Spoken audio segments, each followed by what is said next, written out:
Στη μέση είμαστε πολιτικοί. Στο σύστημα. Εντάξει. Ναι. Να βγάλουμε.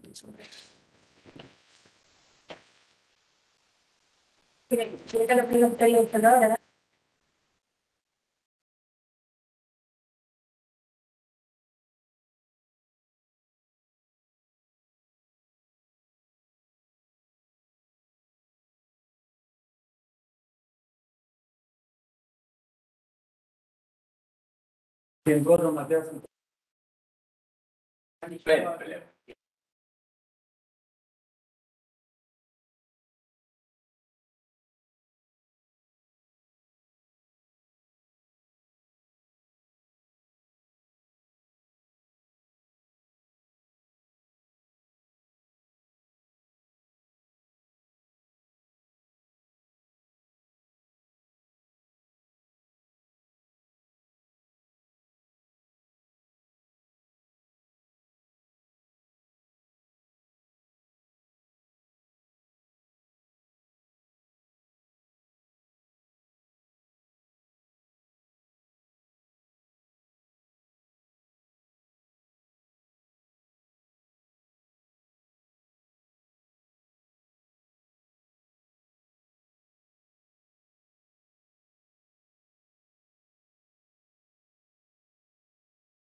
Ναι. Αλλιώς. Το μικρόφωνο να το... Ωραία, να ξεκινήσω. Καλημέρα, καλώς ήρθατε. Για όσοι είστε εδώ. Good morning. I would like to welcome you to our today's second international workshop here in Patras, in Western Greece. Today, our international workshop has to do with water, wastewater, and environment, and more specific, we will talk about technology, traditions, and culture. I would like to thank all the people who honor us today with their presence. And at this moment, I would like to give the speech to Mr. Kalabrziotis. He's professor and Dean of School of Science and Technology of Hellenic Open University. Thank you very much.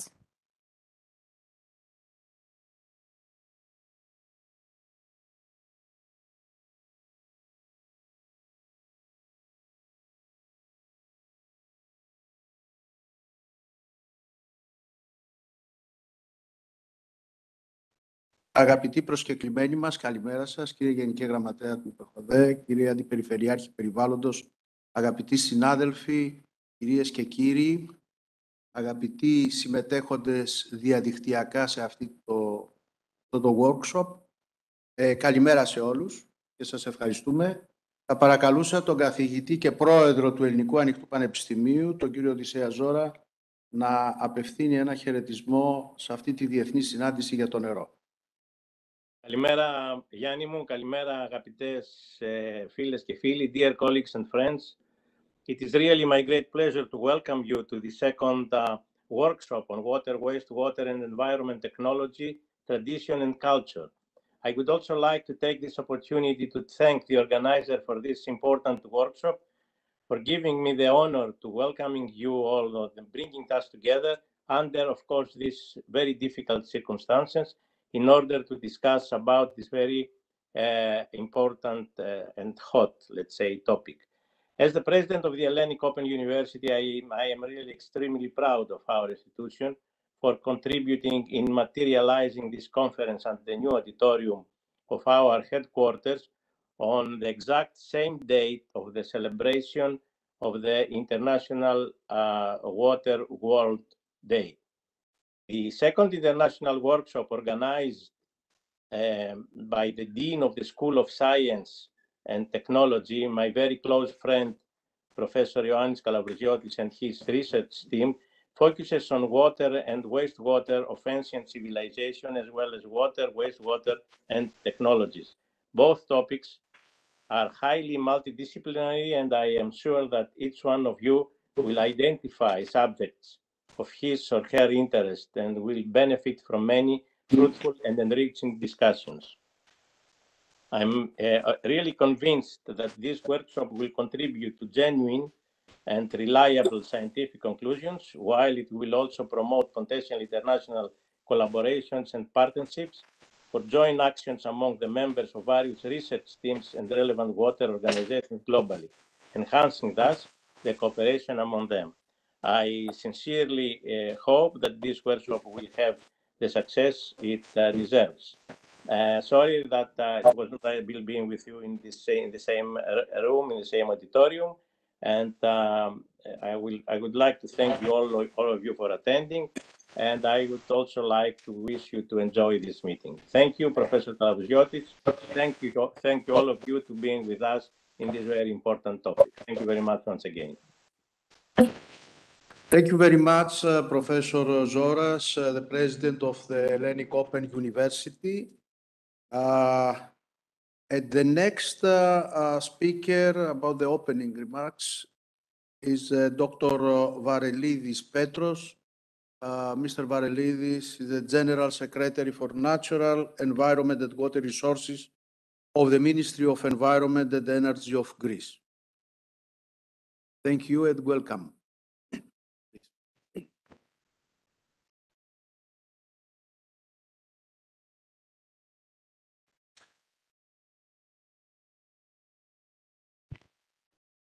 Thank you very much, and thank you for the invitation. First of all, let me say that the issue of water management is a very important issue. It's water is a source of life, so that tells everything. It's an issue that has created wars in the past and is expected to create more wars in the future, also due to climate change, because water scarcity is intensifying, so it's expected to be a very important political problem in the future. Greece, as being a country that mostly is downstream of the rivers, of the big rivers of the area, is in a weak position, so speaking. Of course, our neighbors are part of the European Union, or they are in the process of entering the European Union, like North Macedonia. So there is some common understanding and some common rules, but still, even though we're part of the same alliance and we have to follow the same rules, again, with, for example, Bulgaria, there are some issues on water management and how much water they hold in their area and how much water they also let flow in case of heavy rain.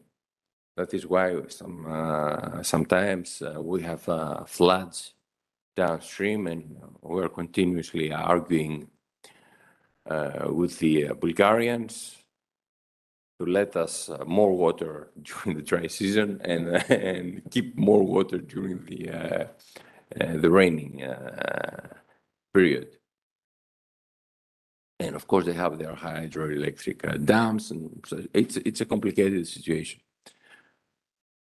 Now, my competence in the ministry has to do with natural environment, meaning nature, biodiversity, climate change, environmental permitting, water management, not wastewater treatment plants, which is Manolis Grafakos' competence.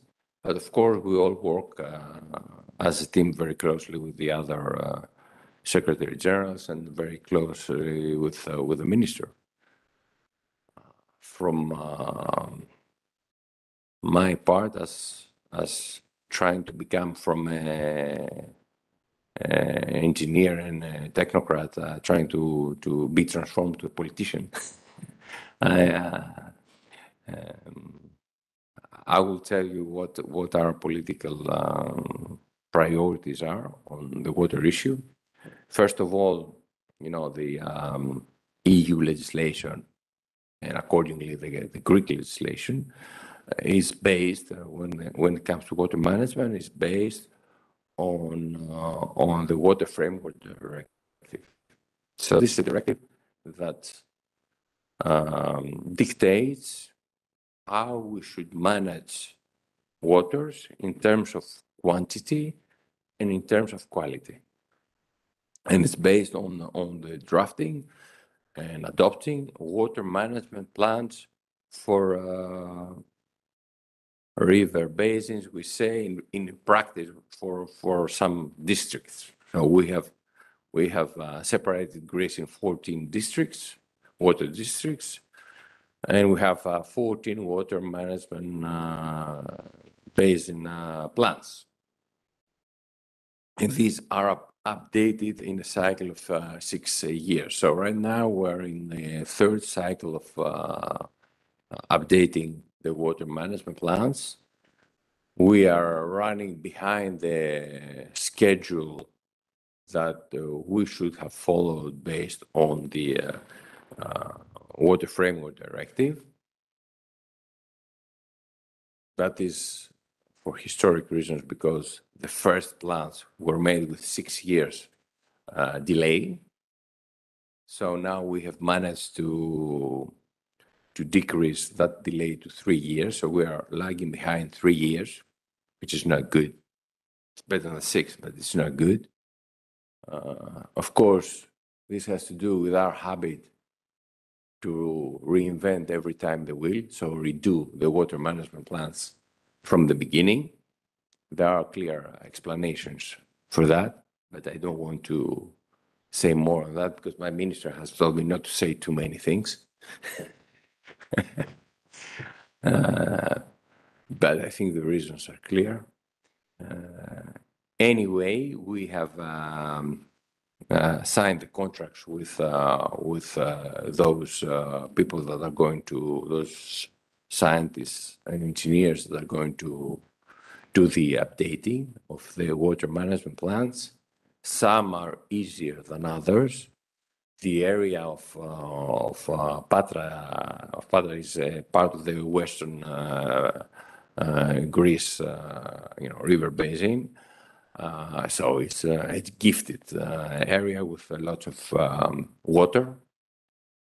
So things are not so tough there.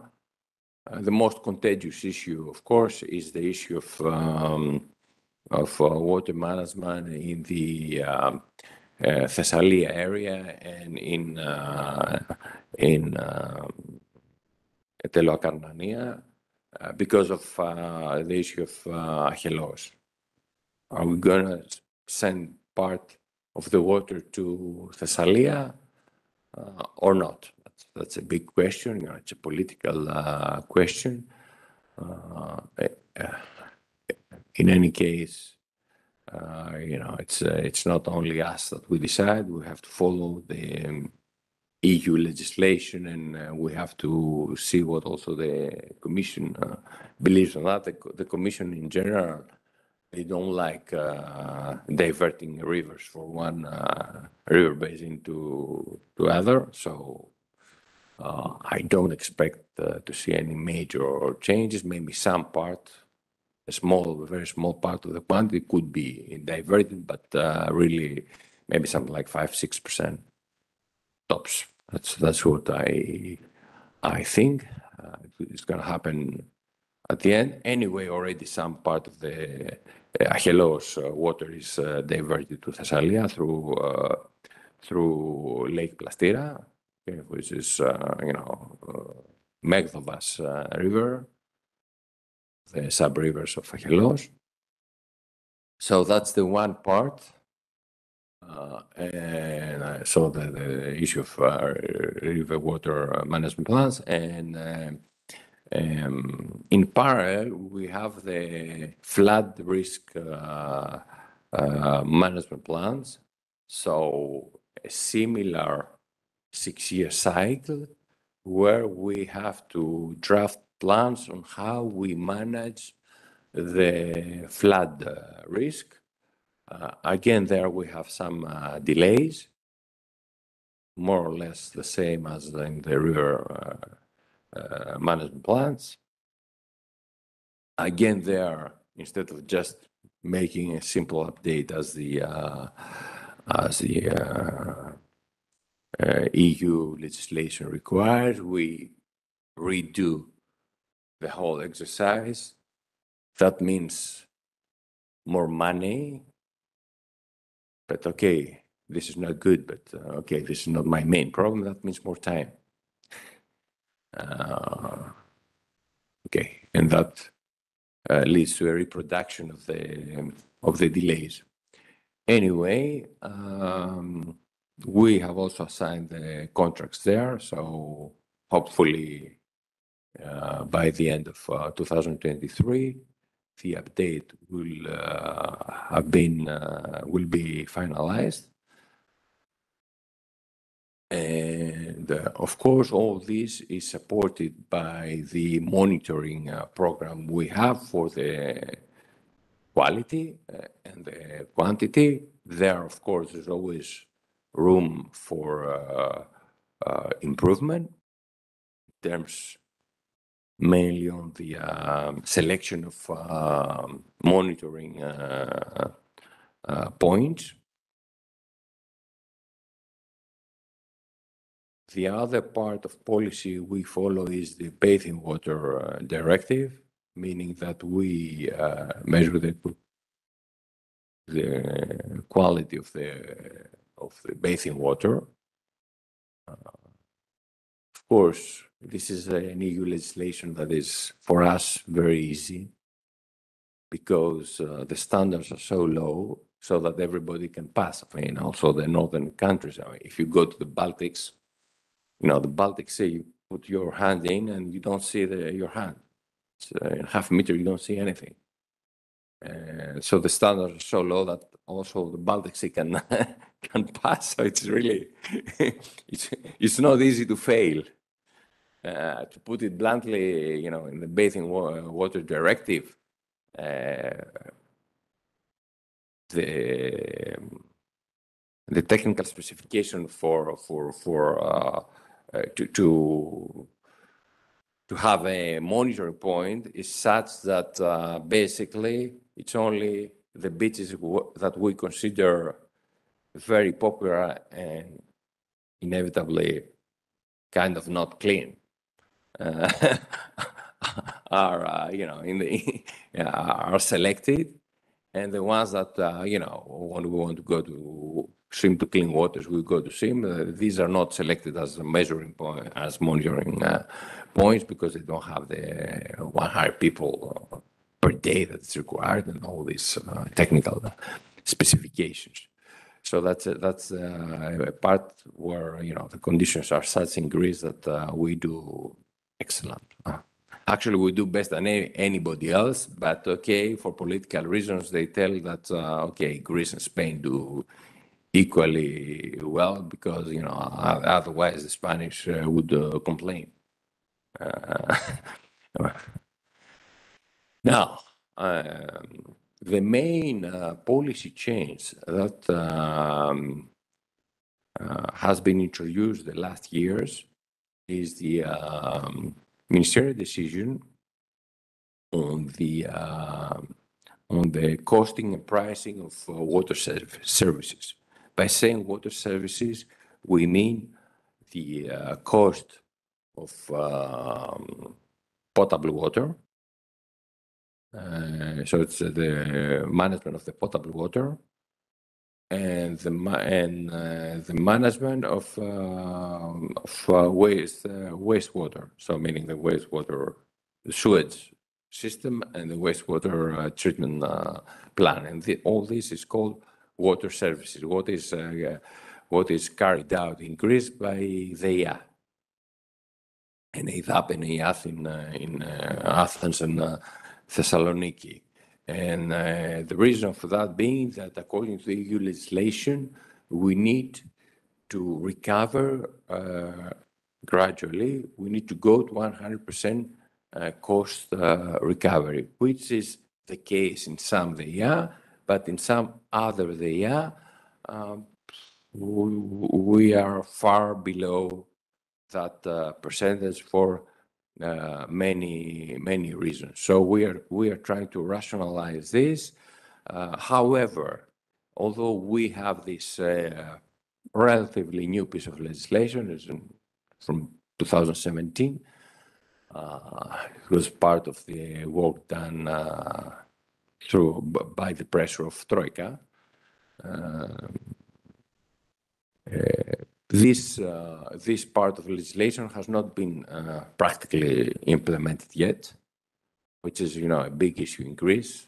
We have, the legislation is good, more or less, Anyway, we have as a guiding legislation, the EU legislation, but we are very, very bad in implementing the legislation because there are no inspections, there are no controls. We're talking about a country where 45% of the VAT is not recovered. So you understand the degree of lack of enforcement, which is not only for environment, it's for everything. So one big objective we have is to improve enforcement. To do that specifically for the water sector, we foresee that by the end of the year, there's going to be a new law that will create an independent authority responsible for water services. So that part that now belongs to the competence of the ministry, my competence actually, will be moved to this new independent authority, similar to the independent authority that regulates energy, RAE. So there's going to be this regulatory new authority, and probably this new authority will be RAE. So RAE, the energy regulator, will take over the regulation of water services, and then 6 months later, this new regulatory body, independent regulatory body, has to be up and running. And these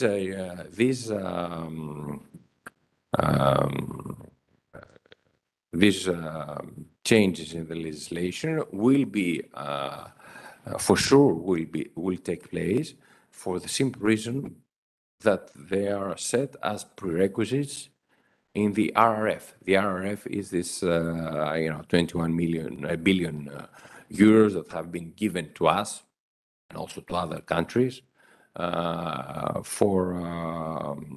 in order for the economy to recover for the pandemic. So, there is a strict way of monitoring the progress, and one of the benchmarks is the setting up of this new regulatory authority. I think that's from my side. Thank you very much. I'm at your disposal at any time to reach to me and for any issues that may. Thank you very much, Mr. Varelidis.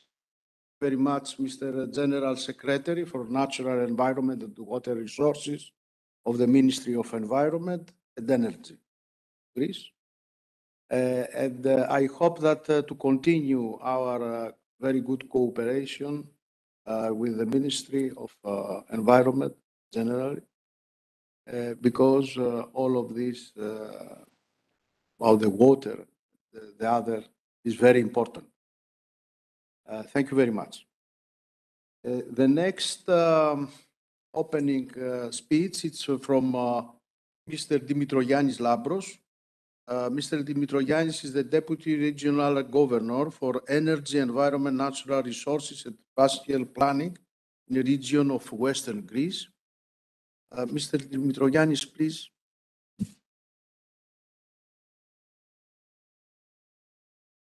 Thank you and good morning by me. For the foreign participants, I will speak in the Greek language. Καταρχάς, καλημέρα σας. Σας ευχαριστώ όλους σας για την πρόσκληση. Να ευχαριστήσω ιδιαίτερα τον εκλεκτό φίλο και καθηγητή τον κύριο Καλαβρουζιώτη για την ευγενική του πρόσκληση, όλους τους συμμετέχοντες. Να πω καλή δύναμη στον νέο Γενικό Γραμματέα Περιβάλλοντος και Φυσικών Πόρων, τον κύριο Βαριλίδη, που θα αντιμετωπίσει με δεδομένο πολλές προκλήσεις στο μέλλον, στο άμεσο μέλλον. Κυρίες και κύριοι, η Παγκόσμια Μέρα για το Νερό καθιερώθηκε, όπως είναι γνωστό, στην διάσκεψη του ΟΗΕ σχετικά με το περιβάλλον και την ανάπτυξη που πραγματοποιήθηκε το 1992 στη Βραζιλία. Με το σύνθημα «Μη σπαταλάς στο νερό σήμερα για να μην το στερηθείς αύριο», ο ΟΗΕ καθιέρωσε αυτή την ημέρα ως υπενθύμηση για τη σημασία του νερού στην ανθρωπότητα, αλλά και ευαισθητοποίηση για το πολυτιμότερο αγαθό της φύσης. Συχνά για το νερό χρησιμοποιείται και αρχίζει να χρησιμοποιείται πιο έντονα αυτός ο χαρακτηρισμός, ότι είναι ο λευκός χρυσός, χάρη στη ζωτική του σημασία και για την υγεία και για το περιβάλλον. Και αν για εμάς και στη χώρα μας και στον δυτικό κόσμο θεωρείται αυτονόητη η πρόσβαση σε καθαρό νερό και έχουμε την αίσθηση της αυθονίας του, για εκατομμύρια ανθρώπους μας σε παγκόσμιο επίπεδο είναι αλήθεια το πόσιμο νερό είναι δυσέβρετο και μάλιστα δεν είναι καν προσβάσιμο. Η πρόσβαση στο νερό είναι ένα ανθρώπινο δικαίωμα ζωτικής σημασίας για την αξιοπρέπεια κάθε ανθρώπου. Άλλωστε, αυτό το αναφέρει πολλές φορές και η Γενική Διευθύντρια της UNESCO, η Οντρέ Αζουλέ. Για να παραμείνει ένας υγιής άνθρωπος, πρέπει να καταναλώνει συγκεκριμένες ποσότητες νερού την ημέρα. Χωρίς τροφή, ο άνθρωπος μπορεί να επιβιώσει, όπως είναι γνωστό. Χωρίς νερό, όμως, μπορεί μετά από λίγες μέρες να αποβιώσει. Είναι λοιπόν προφανές ότι το νερό είναι βασικός παράγοντας για την επιβίωση του ανθρώπινου είδους. Η αξία του νερού είναι κάτι περισσότερο από την τιμή του. Το νερό έχει μια τεράστια και πολύπλοκη αξία για όλες τις καθημερινές δραστηριότητες και όπως επίσης για όλους τους τομείς της οικονομικής και κοινωνικής ζωής. Στην πράξη, καλό είναι να γνωρίζουμε όμως όλοι ότι είμαστε ρηπαντές όσον αφορά στο νερό. Κάθε φορά που το χρησιμοποιούμε, παράγουμε στην ουσία υδάτινα απόβλητα. Το νερό που τρέχει στις βρύσεις μας είναι το ίδιο νερό πάνω στο οποίο πατούσαν οι δεινόσαυροι, το ίδιο που έπινε ο Σοκράτης ή ο Σέξπιρ, το ίδιο που έρεε λίγο μακρύτερα από τις πυραμίδες ενώ αυτές χτίζονταν. Υπάρχει μια ορισμένη ποσότητα συγκεκριμένη νερού στον κόσμο και αυτή που αένα όμως δεν ανακυκλώνεται. Παρ' όλα αυτά, οι σύγχρονες κοινωνίες καταναλώνουν περισσότερο τους υδάτινους πόρους από ότι μπορεί αυτό να αναπληρωθεί. Η κρίση του πόσιμου νερού συνδέεται, όπως είναι γνωστό, τόσο με τη συνεχιζόμενη μείωση της ποσότητάς του, όσο και με την υποβάθμιση της ποιότητας και το βιώνουμε καθημερινά όλοι μας. Μια βασική αιτία είναι και η κλιματική αλλαγή. Κατά κύριο λόγο, το φαινόμενο του θερμοκηπίου είναι αυτό που επιφέρει πολλές παρεμβάσεις. Ωστόσο, η δραματική μείωση των πάγων του πλανήτη και αφετέρους διαταράσσονται οι διαδικασίες της υδατόπτωσης και εξάρτησης και κατά συνέπεια και όλα τα συστήματα των υδάτινων πόρων. Εκτός από το φαινόμενο του θερμοκηπίου, τα αποθέματα ύδατος μειώνονται, όπως ξέρουμε, και εντυπωσιακά λόγω των ακραίων καιρικών φαινομένων, παροτρύνονται όλο και πιο συχνά. Η Δυτική Ελλάδα είναι μία από τις περιοχές, αναλύσεων νωρίτερα, που θα χτυπηθεί και σε αυτό το τομέα από την κλιματική αλλαγή. Και ιδιαίτερα από τη στιγμή που το νερό κατασπαλάται και υποβαθμίζεται έντονα από τον άνθρωπο, όταν ο ανθρώπινος πληθυσμός έχει τα τελευταία 50 χρόνια τετραπλασιαστεί. Η ανεπαρκής πρόσβαση σε πόσιμο νερό ποιότητας και έλλειψη υπηρεσιών καθαρισμού των χρησιμοποιούμενων υδάτων κοστίζουν ακριβά σε ανθρώπινες ζωές. 800.000 περίπου είναι οι άνθρωποι που το χρόνο χάνουν τη ζωή τους λόγω δυσεντερίας και χολέρας. Το 2015 δεν είναι χαρακτηριστικά ότι περίπου 850 εκατομμύρια άνθρωποι δεν είχαν πρόσβαση σε ασφαλείς υπηρεσίες πόσιμου νερού και μόνο το 39% του παγκόσμιου πληθυσμού διαθέτει ασφαλείς υπηρεσίες καθαρισμού. Με βάση τα σημερινά στοιχεία, περισσότερο από 1 δισεκατομμύριο άνθρωποι σε όλο τον κόσμο δεν έχουν πρόσβαση σε πόσιμο καθαρό νερό, γεγονός που επηρέασε ακόμα και την πορεία της επιδημίας της τελευταίας στον πλανήτη και επισήμανε με τον πιο εμφατικό τρόπο τη σημασία του να ικανοποιείται το θεμελιώδες δικαίωμα του ανθρώπου για πρόσβαση στο νερό. Η Ελλάδα μέχρι στιγμής δεν στερείται υδάτινων πόρων, ωστόσο, προκειμένου να αποφευθούν σοβαρά μελλοντικά προβλήματα, είναι απαραίτητη ορθολογική διαχείριση του νερού τόσο από το κράτος όσο και από τον κάθε πολίτη ξεχωριστά. Στη χώρα μας γίνεται σπατάλη νερού σε έντονο βαθμό, κυρίως μέσα από τη γεωργία και τη βιομηχανία, και αυτό συμβαίνει παράλληλα με τη μόλυνση των υδάτων που προκαλούν οι γεωργικές και βιομηχανικές δραστηριότητες. Βέβαια, τραγική ηρωνία είναι ότι πολλές γεωργικές εκτάσεις, ενώ είναι δίπλα το νερό, δεν έχουν πρόσβαση σε αυτές. Αξίζει να σημειωθεί ότι ο κλάδος γεωργίας δεσμεύει το μεγαλύτερο απόθεμα νερού στην Ευρώπη, περίπου το 86%. Και όσον αφορά την αστική χρήση του, είναι σημαντικό να γνωρίζουμε ότι χάνεται μεγάλες ποσότητες νερού λόγω της κακής συντήρησης των δικτύων. Τέλος, το πρόβλημα της κατασπατάλησης νερού στην Ελλάδα έρχεται να υποστηθεί και το γεγονός ότι σε αρκετές περιοχές της χώρας η βροχόπτωση και ζήτηση νερού είναι αντιστρόφως ανάλογες με αποτέλεσμα τον κίνδυνο λειψιδρίας. Για τον τομέα της ενέργειας, της βιομηχανίας, της γεωργίας και των επιχειρήσεων, οι απειλές που σχετίζονται με το νερό, όπως η λειψιδρία, οι πλημμύρες και η κλιματική αλλαγή, μπορούν να αυξήσουν το κόστος και να διαταράξουν τις αλυσίδες εφοδιασμού. Άρα, λοιπόν, τα ζητούμενα είναι μια ολοκληρωμένη και σύγχρονη πολιτική για τη συνολική διαχείριση του νερού, κάτι το οποίο δεν έχει γίνει ποτέ στη χώρα μας, είναι αλήθεια, που θα βασίζεται τόσο στον περιορισμό της κατανάλωσης με εξορθολογισμό και παράλληλα στην ανάδειξη επιπρόσθετων λύσεων για την επάρκεια των διαθέσιμων αποθεμάτων. Μία από τις περιοχές που έχει τεράστια αποθέματα νερού και ίσως τη μεγαλύτερη ταμείευση υδάτινων πόρων είναι και η Δυτική Ελλάδα. Ωστόσο, αυτό δεν θα πρέπει να είναι, αν θέλετε, η επίκληση ορισμένων ότι θα πρέπει να αξιοποιηθούν πόροι από τη Δυτική Ελλάδα. Η περιφέρεια Δυτικής Ελλάδας έχει εδώ και 3 χρόνια περίπου αλλάξει λίγο τη στρατηγική της για τη διαχείριση των υδάτων. Θα αναφέρω χαρακτηριστικά ότι έχουμε ήδη αναβαθμίσει και ανανεώσει ένα γεωγραφικό πληροφοριακό σύστημα όπου κατά κύριο λόγο περιλαμβάνει βάσεις δεδομένων για τα επίπεδα των εγκαταστάσεων επεξεργασίας λιμάτων της περιφέρειας, όπως επίσης και για επίπεδα ελέγχων, όπως είναι η ποταμή Βουραϊκού, Παραπύρου, Ποινιού και Αχελώου. Ωστόσο, δεν θα μπορούσα επίσης να αναφέρω ότι η κλιματική αλλαγή είναι μία παράμετρος η οποία θα επηρεάσει τους υδάτινους πόρους της Δυτικής Ελλάδας. Γι' αυτό ακριβώς το λόγο, παρότι εμείς ως περιοχή θα μπορούσαμε να επαναπαυθούμε και κατά κύριο λόγο να μην προβούμε σε δράσεις. Ετοιμάζουμε 5 νέα μεγάλα έργα που ευελπιστούμε ότι θα ενταχθούν στο νέο ΕΣΠΑ. Το πρώτο αφορά τις δράσεις παρακολούθησης υδάτων σε χυτά και χυτή, αλλά και σε εγκαταστάσεις επεξεργασίας λιμάτων για την προστασία των υδάτινων πόρων της περιφέρειας. Ήδη υλοποιείται τα τελευταία 3 χρόνια αυτό το πρόγραμμα και το ανανεώσαμε ως το τέλος του 2023. Το δεύτερο μεγάλο έργο το οποίο ετοιμάζουμε είναι ένα γεωγραφικό πληροφοριακό σύστημα παρακολούθησης και αειφορικής διαχείρισης των υδάτινων πόρων στη χωρική έκταση της περιφέρειας. Επίσης, ευελπιστούμε ότι θα μπορέσουμε να εντάξουμε ένα έργο που αφορά τη διεύρυνση των συνθηκών εφαρμογής τεχνητών εμπλουτισμών υπόγειων υδροφόρων συστημάτων ως μέσο ποσοτικής ενίσχυσης και ποιοτικής προστασίας στο υδροφόρο σύστημα του Λαρισού ποταμού. Γνωρίζουμε όλοι μας τη μεγάλη ρύπανση η οποία υπάρχει και τη μεγάλη συνέπεια.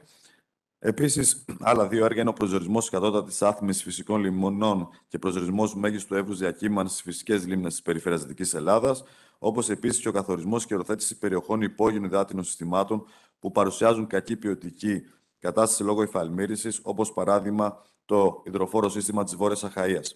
Δεν θα μπορούσα επίσης όμως να παραλείψω ότι ξεκινάμε, και αυτό το σημαντικό, το Δεκέμβριο του 2021 αποφασίστηκε με εκπροσώπους του Πανεπιστημίου Πατρών και άλλους υπηρεσιακούς φορείς της περιφέρειας, τα πλημμυρικά φαινόμενα τα έντονα τα οποία υπήρξαν και στη Δυτική Αχαΐα και στη Βόρεια Ηλία και συμφωνήθηκε να αξιολογηθούν όλοι οι παράμετροι ώστε να δημιουργηθεί ένα master plan ο οποίος θα επιφέρει ένα μηχανισμό ανθεκτικότητας για τη Δυτική Ελλάδα και θα πάρουμε κυρίως τα στοιχεία από το Περιφερειακό Σχέδιο Προσαρμογής στην Κλιματική Αλλαγή. Εδώ να τονίσω ότι η περιφέρεια της Ελλάδας, από ό,τι φαίνεται, θα είναι η πρώτη περιφέρεια που το Μάιο θα έχει επικυροποιημένο σχέδιο προσαρμογής στην κλιματική αλλαγή. Και επίσης, με αυτόν τον τρόπο θα μπορέσουμε να αναδείξουμε και τα κακώς κείμενα, αλλά και επίσης άμεσα να επιφέρουμε δράσεις και μέτρα για την προστασία των υδάτινων πόρων.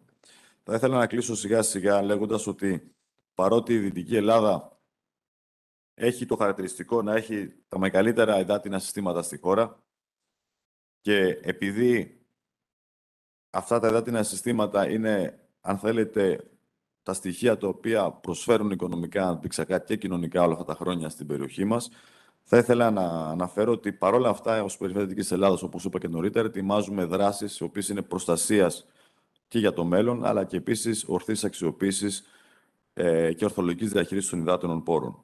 Γι' αυτό λοιπόν ακριβώς το λόγο θα περιμέναμε και άλλες περιοχές στη χώρα να κάνουν το ίδιο. Δυστυχώς δεν το κάνουν. Αναφέρθηκε νωρίτερα ο κ. Γενικός στην περίπτωση της Θεσσαλίας. Για εμάς ως περιφέρεια Δυτικής Ελλάδας, ο Αχελώος είναι κάζους μπέλι, η εκτροπή του. Το έχουμε πει πολλές φορές και στην κυβέρνηση ακόμα το έχουμε δηλώσει ξεκάθαρα. Μας στενοχώρησε, είναι αλήθεια, ότι ο Υπουργός, ο κ. Κρέκας, ενέκρινε το Δεκέμβρη την έγκριση περιβαλλοντικών όρων, παρότι υπήρχε μια μελέτη περιβαλλοντικών επιπτώσεων που δεν συνείδεγαγε και με τα νέα δεδομένα, που δεν πήρε, αν θέλετε, και αυτό είναι ένα πρόβλημα των μελετών των περιβαλλοντικών, το ότι δεν παίρνουν πλέον τα δεδομένα του περιφερειακών σχεδίων για την κλιματική αλλαγή και δεν προβλέπουν για το μέλλον. Η εκτροπή του αχελώου, όπως ξέρετε, δεν είναι μόνο να επιφέρει πολιτικές. Εμείς είμαστε της άποψης πάντα, και νομίζω ο καθένας μας το έχει αυτό, ότι πρόσβαση σε ένα φυσικό πόρο πρέπει να έχει κάθε περιοχή στη χώρα ή στον κόσμο, αρκεί αυτή η πρόσβαση στο φυσικό πόρο να μην επιφέρει κοινωνικές, περιβαλλοντικές και οικονομικές επιπτώσεις σε μία άλλη περιοχή.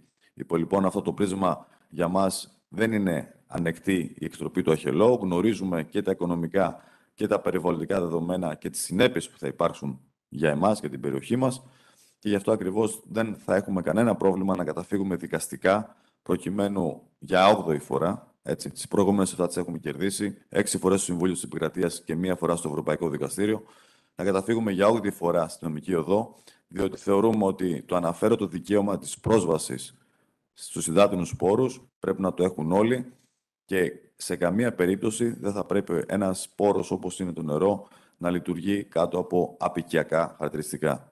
Σας ευχαριστώ και πάλι για την προσοχή σας. Γιάννη Καλαβριζιώτη, ευχαριστώ και πάλι για την πρόσκληση και εύχομαι στο μέλλον να τα πούμε και πιο συχνά. Σας ευχαριστώ. Ευχαριστώ και εγώ τον Αντιπεριφερειάρχη, τον κύριο Δημητρογιάννη, για την ομιλία του, για την έναρξη αυτής της διεθνούς συνάντησης, και τόσο στους παρευρισκόμενους όσο και σε αυτούς οι οποίοι διαδικτυακά μας παρακολουθούν. Βλέπετε ότι είναι και η έναρξη μια ζωντανή διαδικασία, κύριε Γενικέ. Μια ζωντανή διαδικασία. Αλλά όχι σε αυτό το χώρο. Εμείς λοιπόν δεν πάντα έτσι το αντιμετωπίζουμε, και τα πανεπιστήμια είναι και μια, αν θέλετε, κοιτίδα ακαδημαϊκότητας. Μέσα σε αυτά ευχαρίστως να κάνουμε και μια ημερίδα γενικότερη αργότερα. Σήμερα είναι η Παγκόσμια Μέρα του Νερού και είναι γιορτή για όλους, και για εσάς που μας τιμάτε για την παρουσία σας, και για μας και για τους φοιτητές και για όλους. Ευχαριστώ πάρα πολύ. Next speaker is Mr. Petroulias Nikos. Mr. Petroulias is the president of Hellenic Water Association. The Hellenic Water Association is the Greek branch of the International Water Association. Mr. Petroulias, do you hear me? Yes, I hear you very, very clearly. Okay, please. Good morning, ladies and gentlemen, esteemed guests from the government and the academia. As Mr. Kalabriziotis said, my name is Nicholas Petroulias, and I represent the Hellenic Water Association, which is the governing member of International Water Association for Greece. Very quickly, the Hellenic Water Association aims at the synergy of the academia and the research institution, as well as public and private organizations and businesses, for the best possible information, research, and development of the technological, as well as managerial tools that exist in our country and internationally in the water sector. Therefore, under my capacity as president of the Hellenic Water Association, I would like to thank the Hellenic Open University, as well as Professor Kalabriziotis Yannis, and all the people that assisted in this organization of this second international workshop on water, wastewater, and environment, celebrating the World Water Day.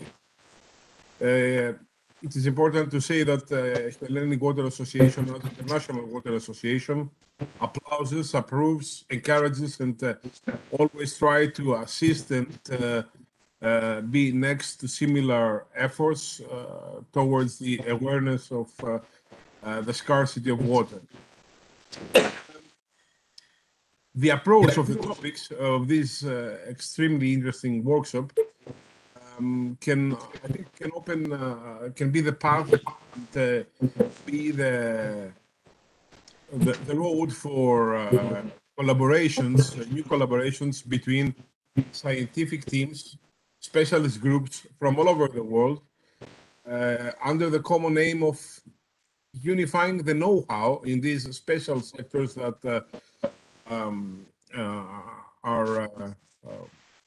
concern the timeless management of the most precious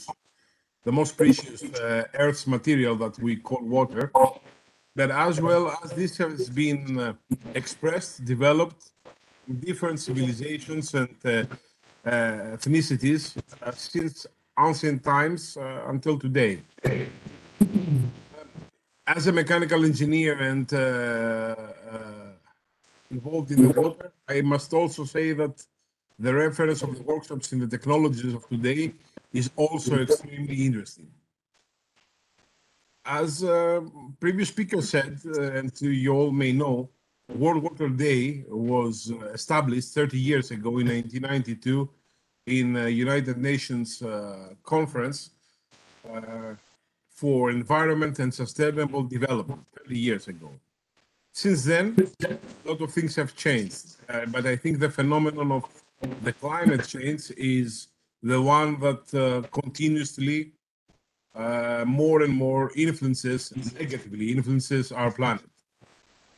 Therefore, it is very important that all of us, the people that are working in the water, and its remarkable cycle of the water, to remain active by participating in these common efforts, organizing synergies, promoting and supporting events like today's workshop, whether we are academic, scientists, technicians, administration, businessmen, engineers, or just employees in the public and the private sector.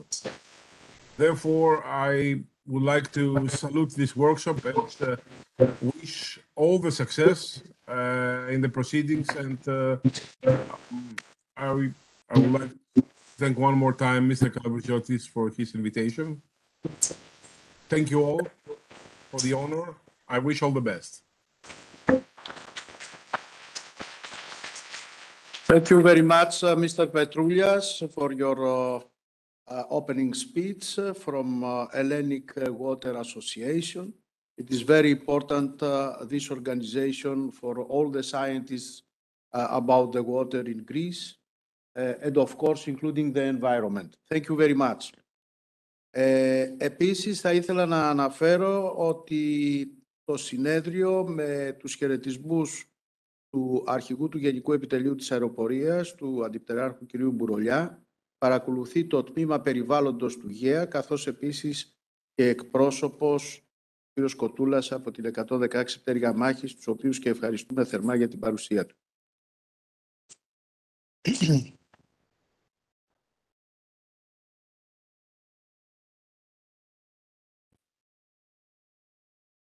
Our distinguished guests, ladies and gentlemen, on behalf of the organizing committee of the second workshop on water, wastewater and environment, technology, traditions and culture, held in the city of Patras and here in Hellenic Open University, we welcome you and express our warmest thanks to all of you for your presence and participation in this international scientific meeting. The works of this workshop aimed at examining on a regional and worldwide basis the synergy between the ancient water management processes based on cultures and traditions and modern water developments based on innovative geospatial analysis, smart agriculture, water use, and risk management. The workshop will provide the opportunity to all participants connecting from various countries of the world to meet with each other, to present and discuss their research work, experience gained related to the present and past management of natural water resources and wastewater reuse based on local and traditions and cultures in relation to the environmental protection and quality of life. The relevant technologies used in the past and modern times will be examined, as such knowledge is of paramount importance because it is an effective way of approaching relevant problems of contemporary times. In view of the ever-increasing, the world over, of the natural water shortage, for crop irrigation. The workshop is expected to broaden our knowledge and our know-how about the management of water and wastewater reuse, and therefore is expected to be an important scientific event.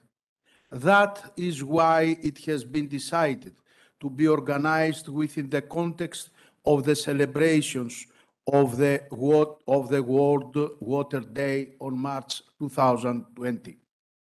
The workshop is held in a city located nearby rainwater, ancient historic centers which flourished in the past and which are considered monuments of civilization.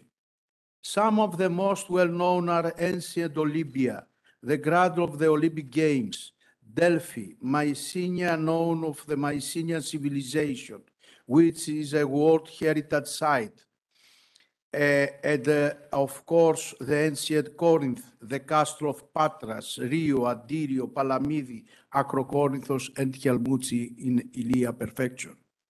Ladies and gentlemen, civilizations have appeared in the passing course of history only in regions where there was available water. The history of Greece, and especially of Western Greece, where Patras is located, is interwoven with the water, which indeed has been a natural heritage throughout the centuries. The everlasting effort of the first people to control and manage the water resources, the essence of life, led him to construct monumental and impressive hydraulic works, aqueducts, and irrigation systems from the ancient times till the present time, which served for the survival of human societies. Archaeological evidence shows that these hydraulic works were made to last centuries and in close and friendly relation with the environment. On this occasion, I would like to express my thanks to the members of the organizing committee, without the help of which the workshop could not be organized. Also, I acknowledge the help of the Ministry of Energy, Water Resources and Environment of Greece, and especially the General Secretary, Dr. Varelidis Petros, and the Deputy Regional Governor of Energy, Environment, Natural Resources and Special Planning Regional of Western Greece, Dr. Dimitrogiannis Labros, and also I extend my thanks to the decentralized regional administration of Water Greece. My thanks to the personnel of the Laboratory of Sustainable Management of the School of Science and Technology of Hellenic University, and of course, Dr. Petroulias from Hellenic Water Association. I also express my gratitude to Dr. John Chrysavgis, special guest to our workshop. Father Chrysavgis is Archdiakon to Ecumenical Patriarch in Boston, USA.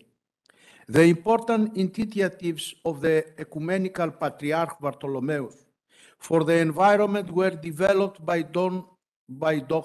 Chrysavgis. It is important in every respect to emphasize that Patriarch Bartholomeus will be named its honorary professor at the School of Science and Technology in our Hellenic Open University on June 70, 2022, which is a World Day of Desertification. I also express my gratitude to Dr. Semsar Ali, Professor Dr. Majer Tino, Dr. Serkovic Natasha, and Professor Anis Anastasia, Professor Dr. Roido Mitula for their contribution to the workshop.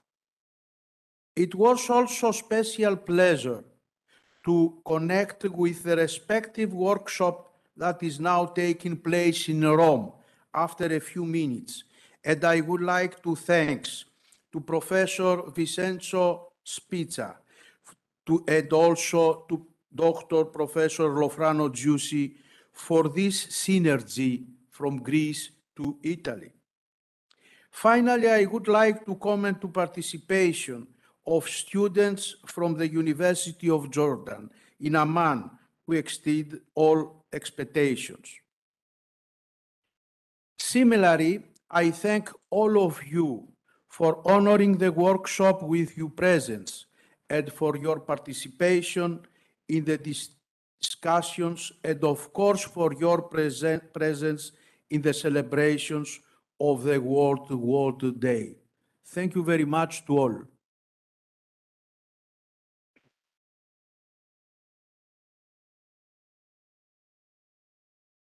Οκ, τώρα έχουμε μια σύνδεση. Άλκηστης.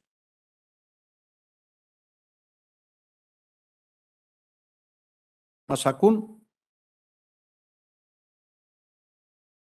No. Ναι. Να τους ρωτήσουμε αν ακούν. Οκ. Οκ. 5 minutes, please. Έχει καφέ έξω.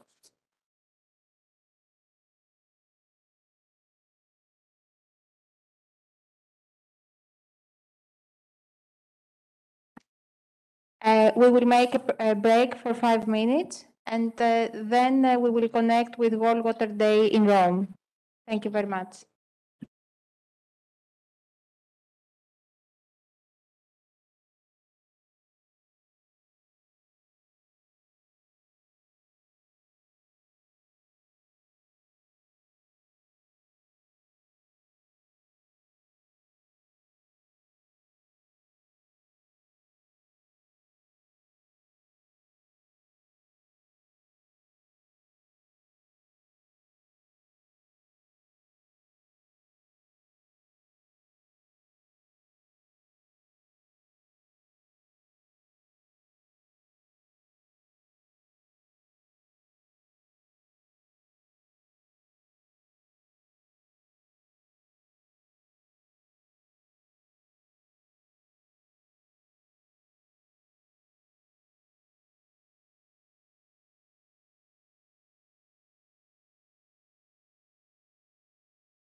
abbiamo tanti documenti per arrivare ai nostri giorni. Si potrebbe citare anche quella particolare che si è tenuta non a caso a Victoria Falls, tra Zambia e Zimbabwe, nel 2003. Era un luogo simbolo per parlare anche di questo.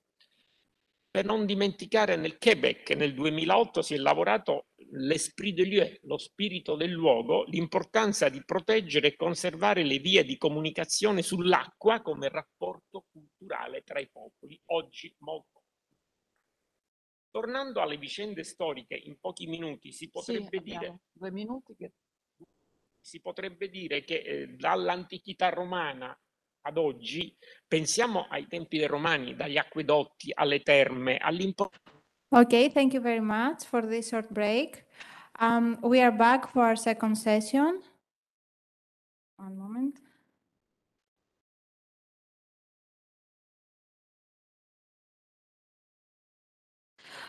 Okay, we are back for our second session, and right now we have connected with Rome. It's their World Water Day there. They have celebrations too. So in a few minutes, we will connect live with them, and we'll have a short mutual greeting. So we will be on hold until they are ready to, and from the control room, they will open the voice so we can hear too. Thank you very much. E anche della tecnologia meccanica e idraulica. Quindi concluderei dicendo che, ad esempio, se pensiamo alle fontane, loro costituiscono i beni culturali e ambientali che possono e devono assumere un ruolo primario nel ritrovare riferimenti per ricostruire la nostra memoria collettiva, ma tutto il settore. A tal fine è opportuno insistere anche che la difesa della bellezza delle nostre città, dei nostri borghi, dei nostri paesaggi ove l'acqua è una componente vitale, deve essere uno dei nostri doveri da trasmettere alle future generazioni. Grazie, fatto un quadro ampissimo, tra l'altro che introduce alcuni temi che poi verranno affrontati successivamente. Quindi io ringrazio i nostri ospiti, grazie davvero, e adesso continuiamo con un collegamento. Abbiamo in collegamento l'onorevole Federico Mollicone, presidente di ICAS, l'intergruppo parlamentare Cultura, Arte e Sport. Buongiorno, benvenuto, grazie. Se l'onorevole è riuscito a sentirci, io penso che molte parole che sono state dette prima ben si collegano a quello che, di cui lei si sta occupando, vero? Do you hear Rome? Non la sentiamo? Bisogna... Verifichiamo un attimo l'audio. Può parlare? Non so se ci sono magari problemi semplici tipo il microfono chiuso o cose del genere.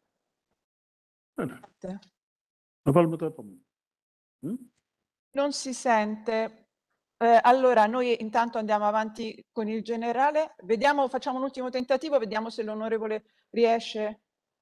No. Allora, noi andiamo avanti col prossimo intervento, quello del generale, poi torniamo subito con l'onorevole. Allora, abbiamo con noi il generale comandante del Corpo d'Armata e capo del CUFAL, che è il Comando delle Unità Forestali, Ambientali e Agroalimentari dei Carabinieri, Antonio Pietro Marzo, che invitiamo a salire. Ringraziamo.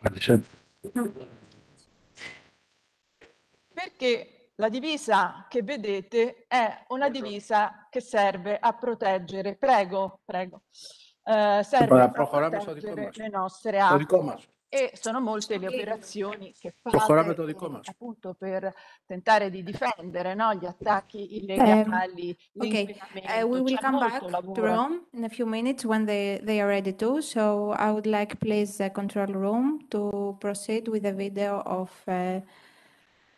John Chrysavies. Okay. Dr. John Chrysavies is Archdiakon of the Ecumenical Patriarchate, was born in Australia, studied theology in Athens and completed his doctorate at Andrews Theological College in Sydney.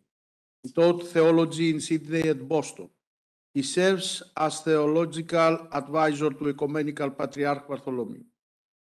His publications include Light Through Darkness, the Orthodox Traditions in the Heart of the Desert, the equality of the desert fathers and mothers, and on earth as in heaven, ecological vision and initiatives of Ecumenical Patriarch Bartholomew.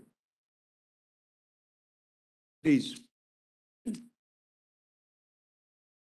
Allow me to open by expressing my thanks to the organizers of this workshop about protecting the vital resource of water. It is a special honor to be invited as a clergyman and theologian to contribute to this dialogue and discussion on the connections between religion and science. Over the past decades, the world has witnessed alarming ecological degradation and increasing failure to implement environmental policies. But during the same period, perhaps no worldwide religious leader has been so recognized for his dedication in confronting the ecological crisis as Ecumenical Patriarch Bartholomew. It has been a privilege for me to work closely alongside His All Holiness in this sacred ministry. The environmental initiatives of the Ecumenical Patriarchate date back to the mid-1980s, with a number of pre-conciliar conferences, such as in Chambézy in 1986, and a few inter-Orthodox consultations, such as in Sofia in 1987, followed by an important conference on the island of Patmos in 1988 that proposed a special day of prayer for the environment.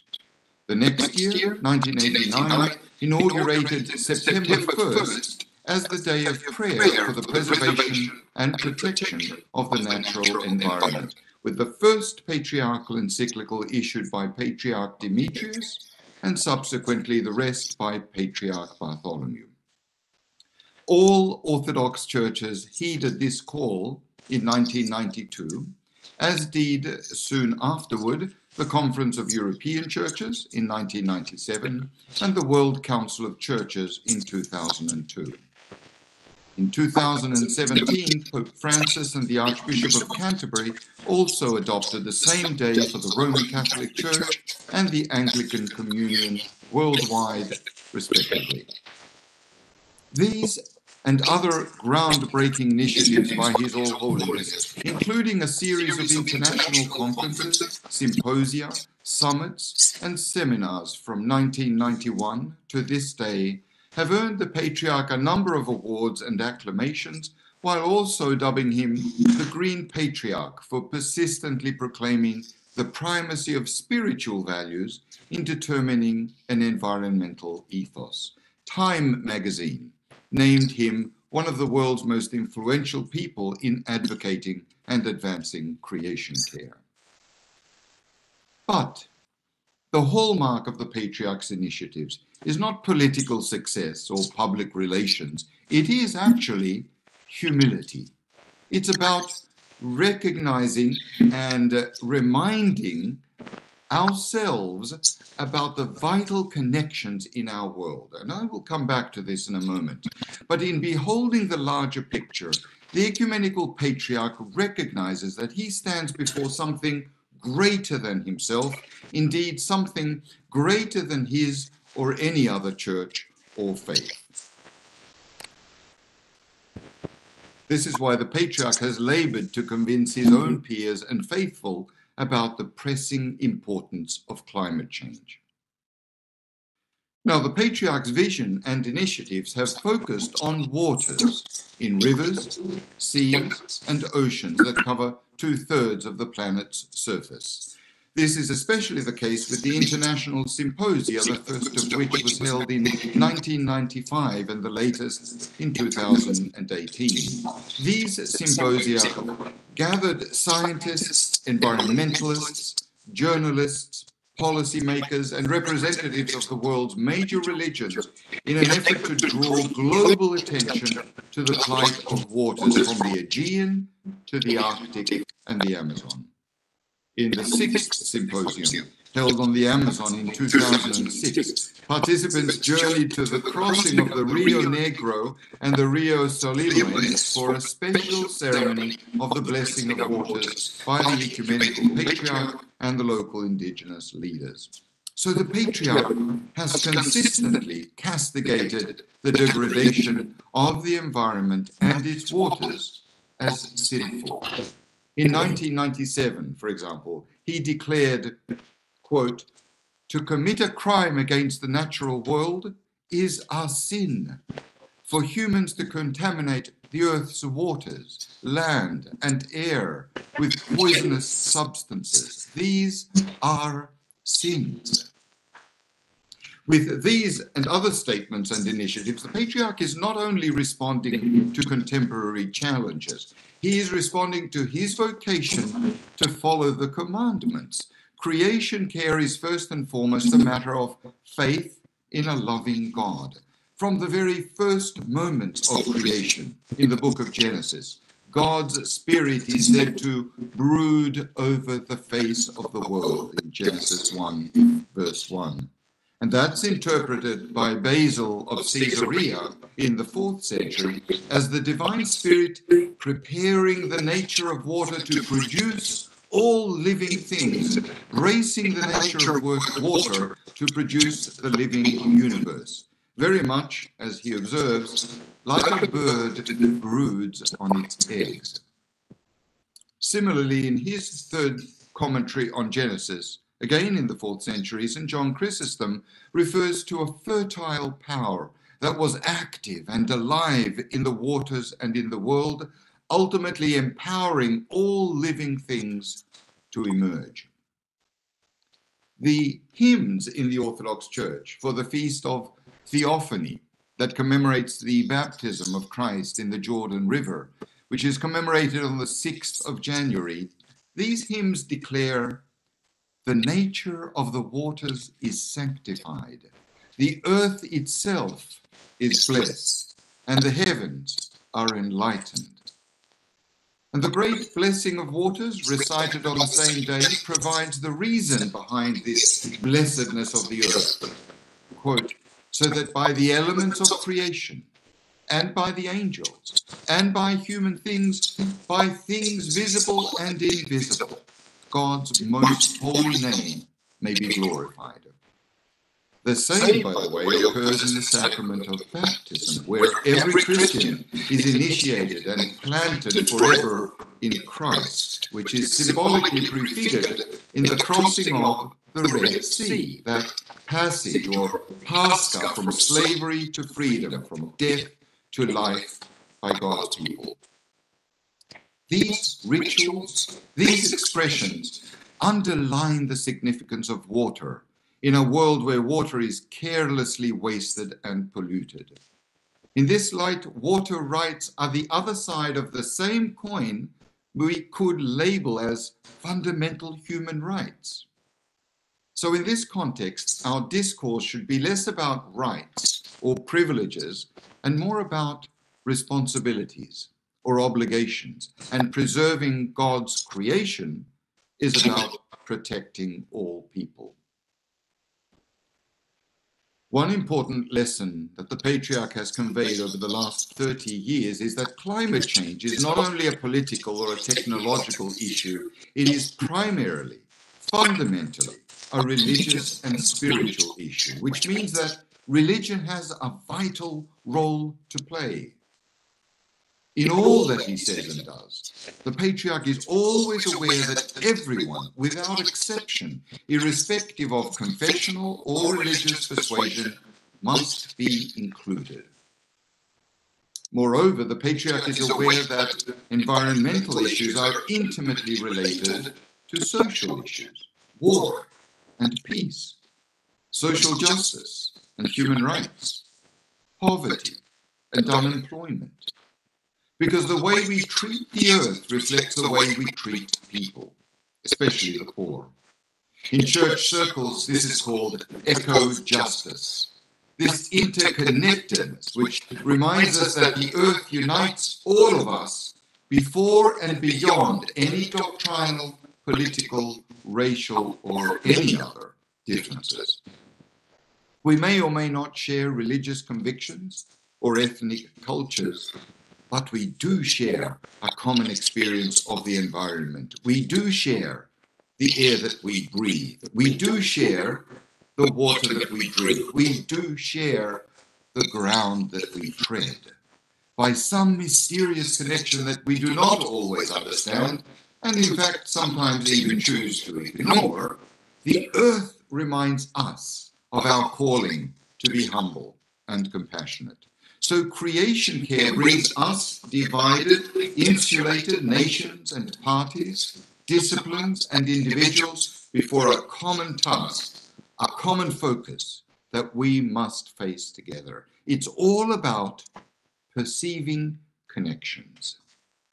These connections are precisely what we need to communicate to our communities, and in the case of the church, to our parishes. First of all, connections between our faith and our life. Drawing connections between liturgy and nature might have seemed natural for people in previous generations, but in our age, the liturgy has been separated from the material or social world. Yet at the heart of the commitment of the Orthodox Church to creation care is the conviction that the world itself is a sacrament. For St. Maximus the Confessor in the 7th century, it's a cosmic liturgy, a profound mystery that reveals the transcendent God in tangible creation. Second, it's about drawing connections between our church and other churches, other faiths, other people. Because while people often think of ecology as leaves and bees or sun and soil, it's not just that. It's about the entire social nexus around them, which means that whenever we narrow life, even religious life, even professional life, to ourselves and our own interests, we are neglecting our vocation to transform all of creation. Third, it's about drawing connections between this world and the next. Our aim is to realize the words of the Lord's Prayer, that God's will may be done on earth as in heaven. In a conventional, mostly conservative Western theological circle, eschatology, or the belief in the end times, the apocalypse, for instance, sometimes implies permission to disregard, to discard, even to destroy nature with a view to its ultimate resurrection and restoration by God. But that's not the Christian worldview. In the Christian worldview, the other world is never disassociated or disconnected from this world. The way we treat this life, the way we treat this ground that we tread on, the water that we see, determines what we believe about the next life. The way we profess heaven defines how we perceive earth. Fourth, it's about drawing connections between ecology and economy and ethics. It's about understanding the impact of our choices, our habits, and our lifestyles. Climate change can only be reversed, can only be resolved by addressing the moral causes of the ecological crisis. Otherwise, we are only dealing with symptoms. Furthermore, it's about drawing connections between previous, present, and future generations. That's surely a vital part of preserving the waters. As we've been taught by the pandemic, no one is saved unless everyone is saved. So we have an obligation to leave behind a balanced, if not a better world for our children. And tragically, we may be the first generation in history that will leave behind a degraded, devastated world for the next generation. And finally, my friends, it's about drawing connections between faith and science. That's something else that the pandemic taught us in a very painful way, that we must listen to and learn from other disciplines, all disciplines, especially science, especially medicine. I remind people in the church that we theologians came to the table of climate change relatively late, indeed often with reluctance, even resistance.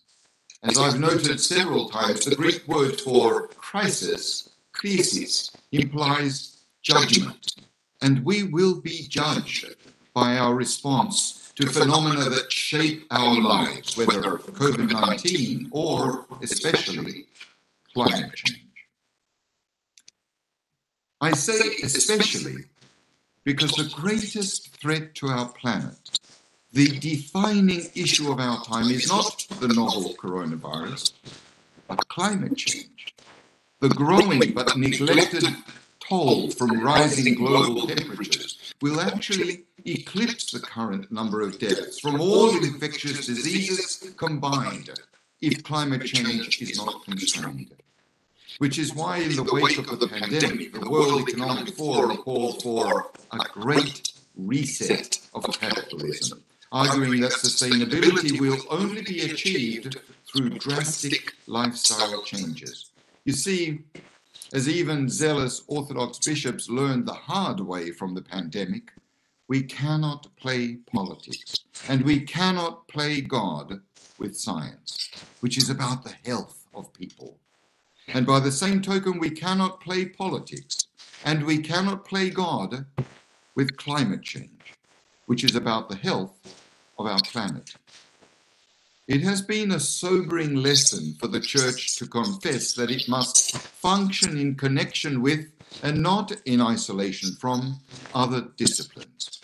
The same ecumenical imperative that enables the ecumenical patriarch, for instance, to say that we are all in the same boat with regard to the repercussions of and responses to climate change is the same principle of compassion that drives him to say that no one is safe until everyone is safe with regard to confronting and controlling the novel coronavirus.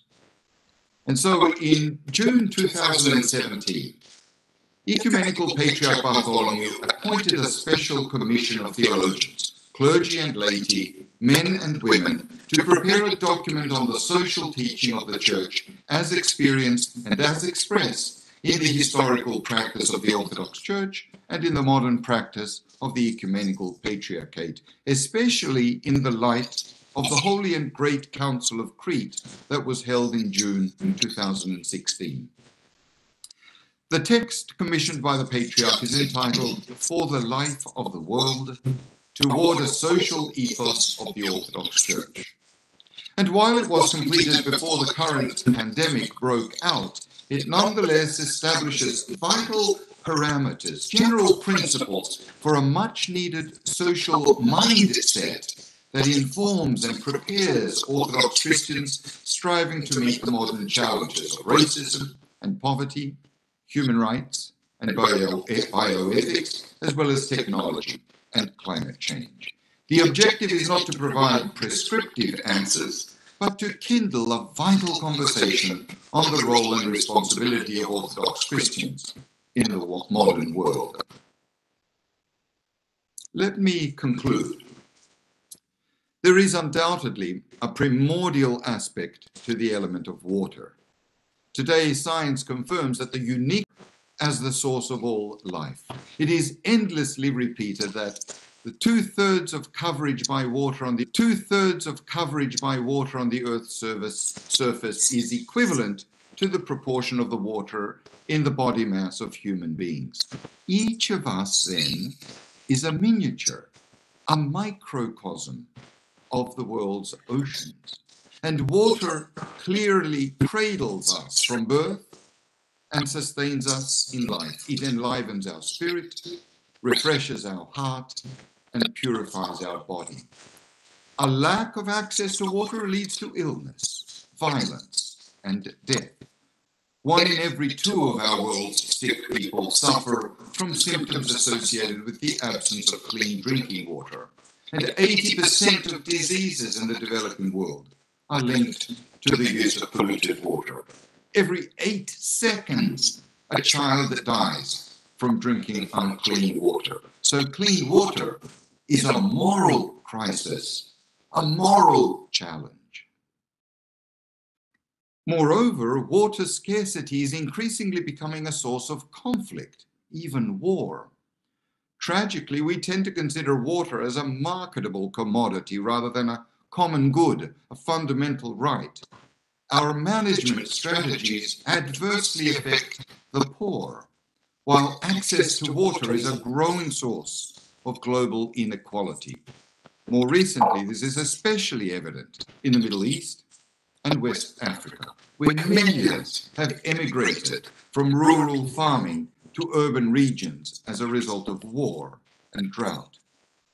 Water may not yet have caused civil or international war, but it has certainly fanned the flames.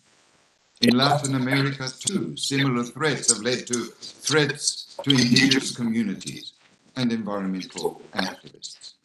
So we are called to change our attitudes to resources and patterns of consumption. In this regard, religious communities have a special role, a moral responsibility in educating and shaping a renewed value of water as a universal, as a uniting source of life.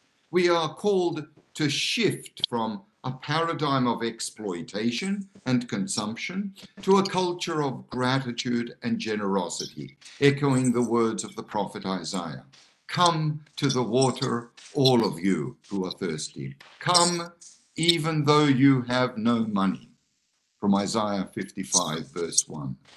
Water is an invaluable and non-negotiable right of every individual and every living creature. And it is the mandate, it is the mission of us all in partnership, civil and religious leaders, science, corporations and industries, as well as communities and individuals.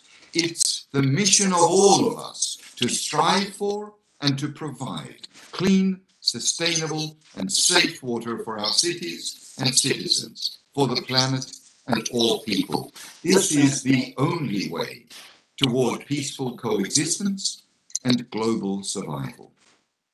Thank you.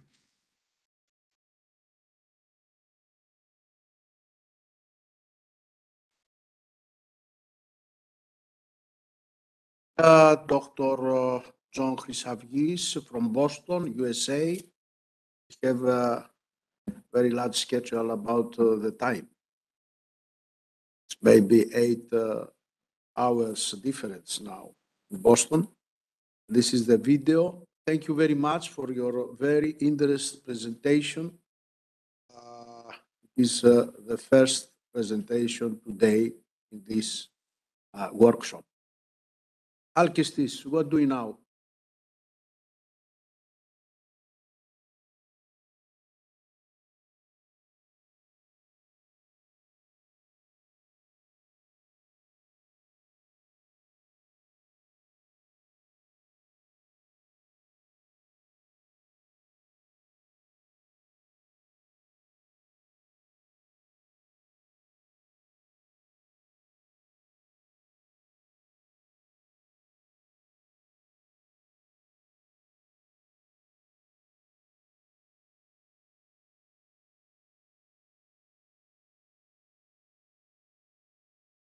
Mentre le ritenute idriche, quindi insomma i laghi artificiali, i serbatoi che comunemente vediamo, si riempiono anche loro con la pioggia, quindi se non piove per diversi mesi abbiamo lo stesso un problema e lo stiamo sperimentando in Italia già nella Valle del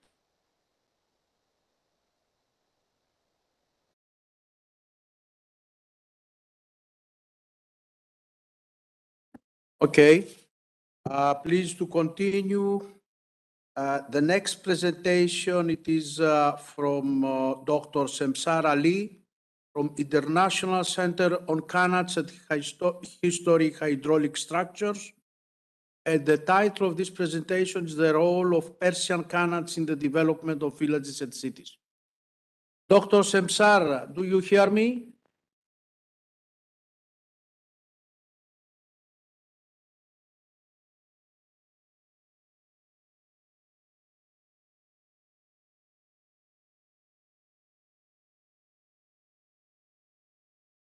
Yes.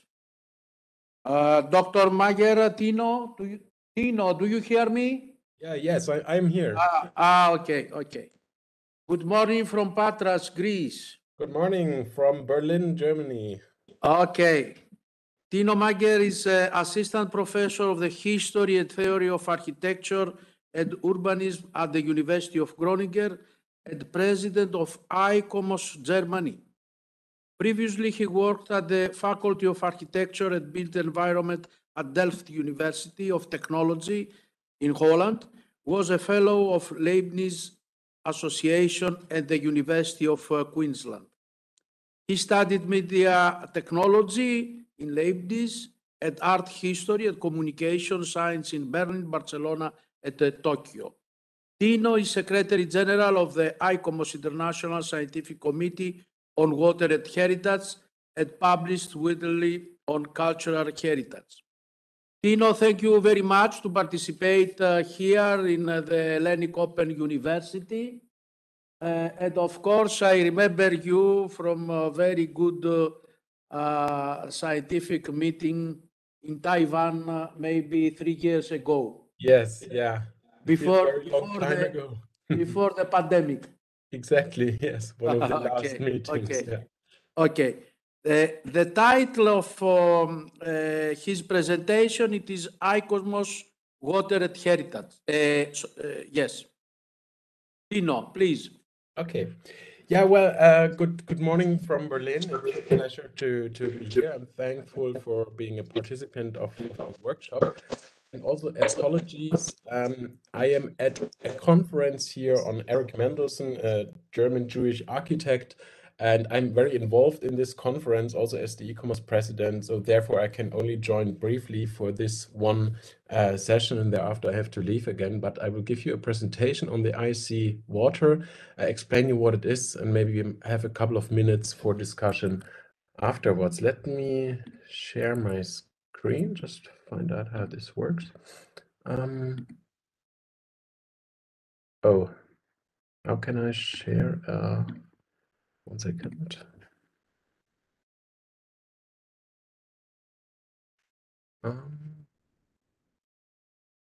I just have to find how I can share. Okay. I just found the message that I have to quit this program to share my screen. So I may be away for a couple of seconds. Sorry for that. I will try it.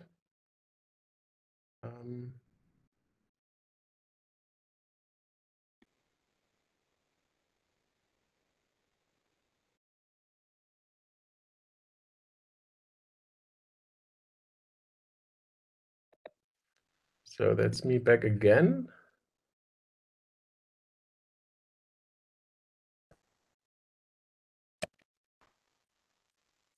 That's a pity. I just don't see how I can share my screen.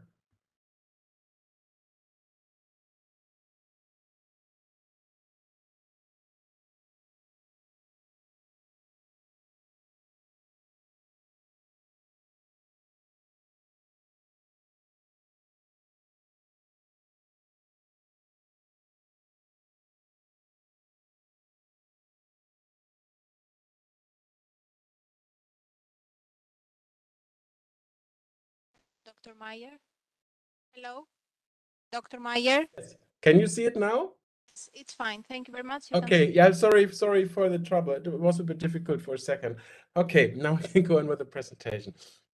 I want to talk about the ICOMOS IC Water and Heritage. First of all, what is ICOMOS?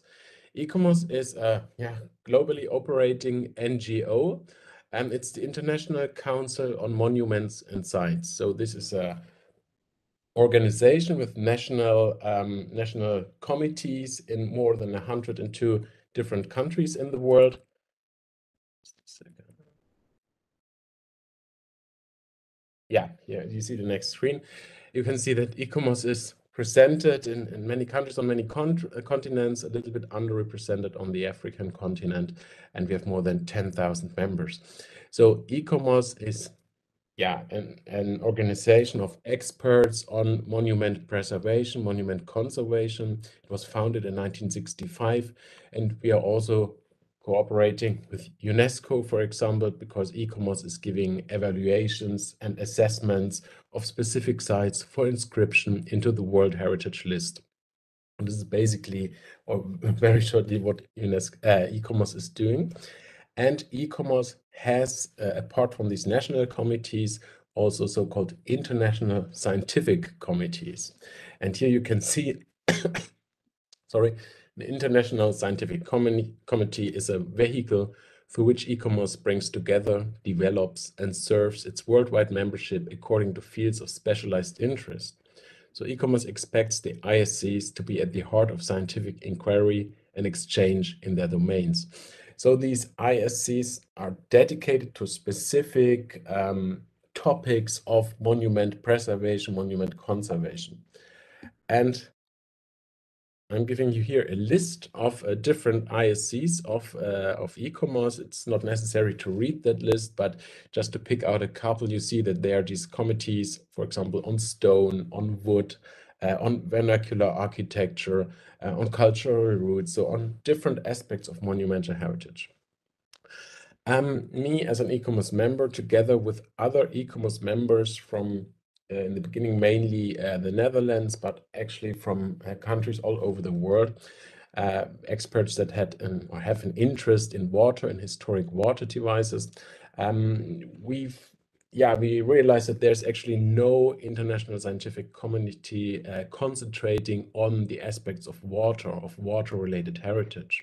So in 2017, we started this initiative to establish such an ISC within e-commerce. The ISC was then established last year, so now we have this ISC Water and Heritage. And I will let you know what we are doing, but water experts in a specific way. But so far, at the beginning, water is necessary for, or is a necessity for all cultural settlements and for all cultural achievements. So wherever you live, be this in a dry area like here, you have to create access to water. You have to establish a system that provides you and your agriculture with water.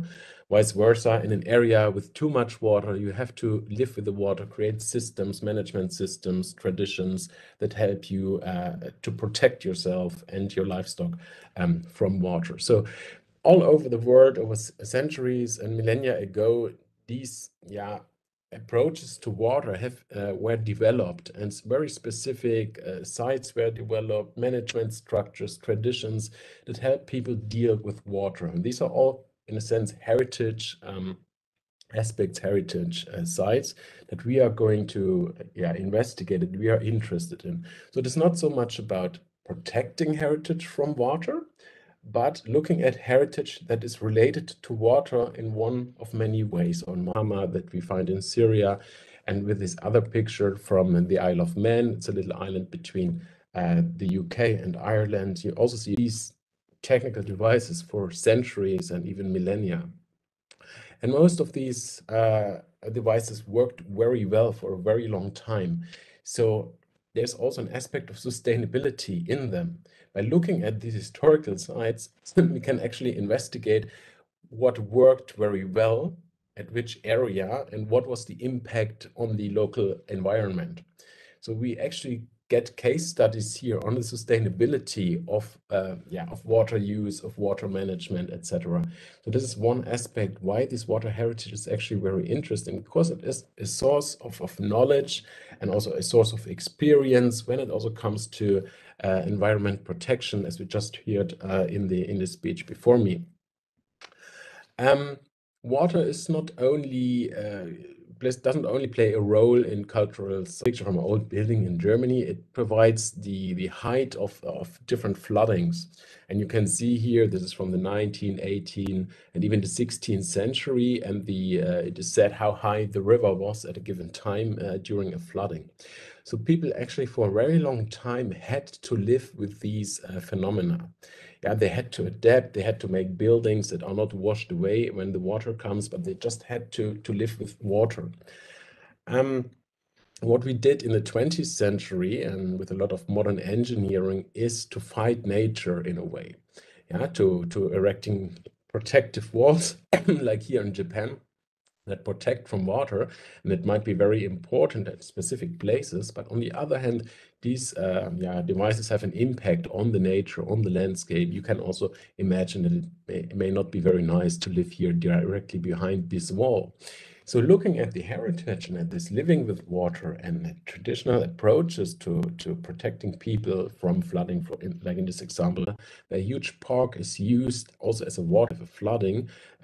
Lawn in the park is being used as like a tank for containing water for a couple of days until it can be released in the sewer. So here in this case, we don't need these protective walls, but we have just a piece of landscape in a city that is able to take up water like a sponge and then to release it when the flooding is over. Another example, and I think this will be maybe given after my presentation in detail, are these canals that we find in Arabic countries and Northern African countries under different names. These are traditional systems of providing water in very arid, very dry areas. So what you see here, these points in the landscape are actually access tunnels that provide access to an underground tunnel delivering water from a higher region in the mountains into very arid places. So these systems worked very well for many, many centuries, but they require a lot of maintenance. And you can even combine these qanats with so-called bad gear. These are these wind towers that you see here. An example from Iran, so towers that are made to catch the wind. And on the next slide, you see why this is done, because the wind is used to cool down the building. So here you have warm air of a building, and you can see that this is combined with the underground qanat with this relatively cool water, and water is being sucked into the qanat and then released into the building, so that you have actually a natural air-conditioned system that doesn't require any electricity and just helps to cool down your building in a very sustainable way. And these are actually very interesting or very good inspirations for architecture, for future planning, for how to create a city in a very hot and dry area and supplied with water and also with cooling. The Persian qanats are on the World Heritage List, so they are aware, but so far they have been inscribed not in the sense that they can help teach us how to deal with these landscape, but just as an example that they are very good and important historical engineering sites.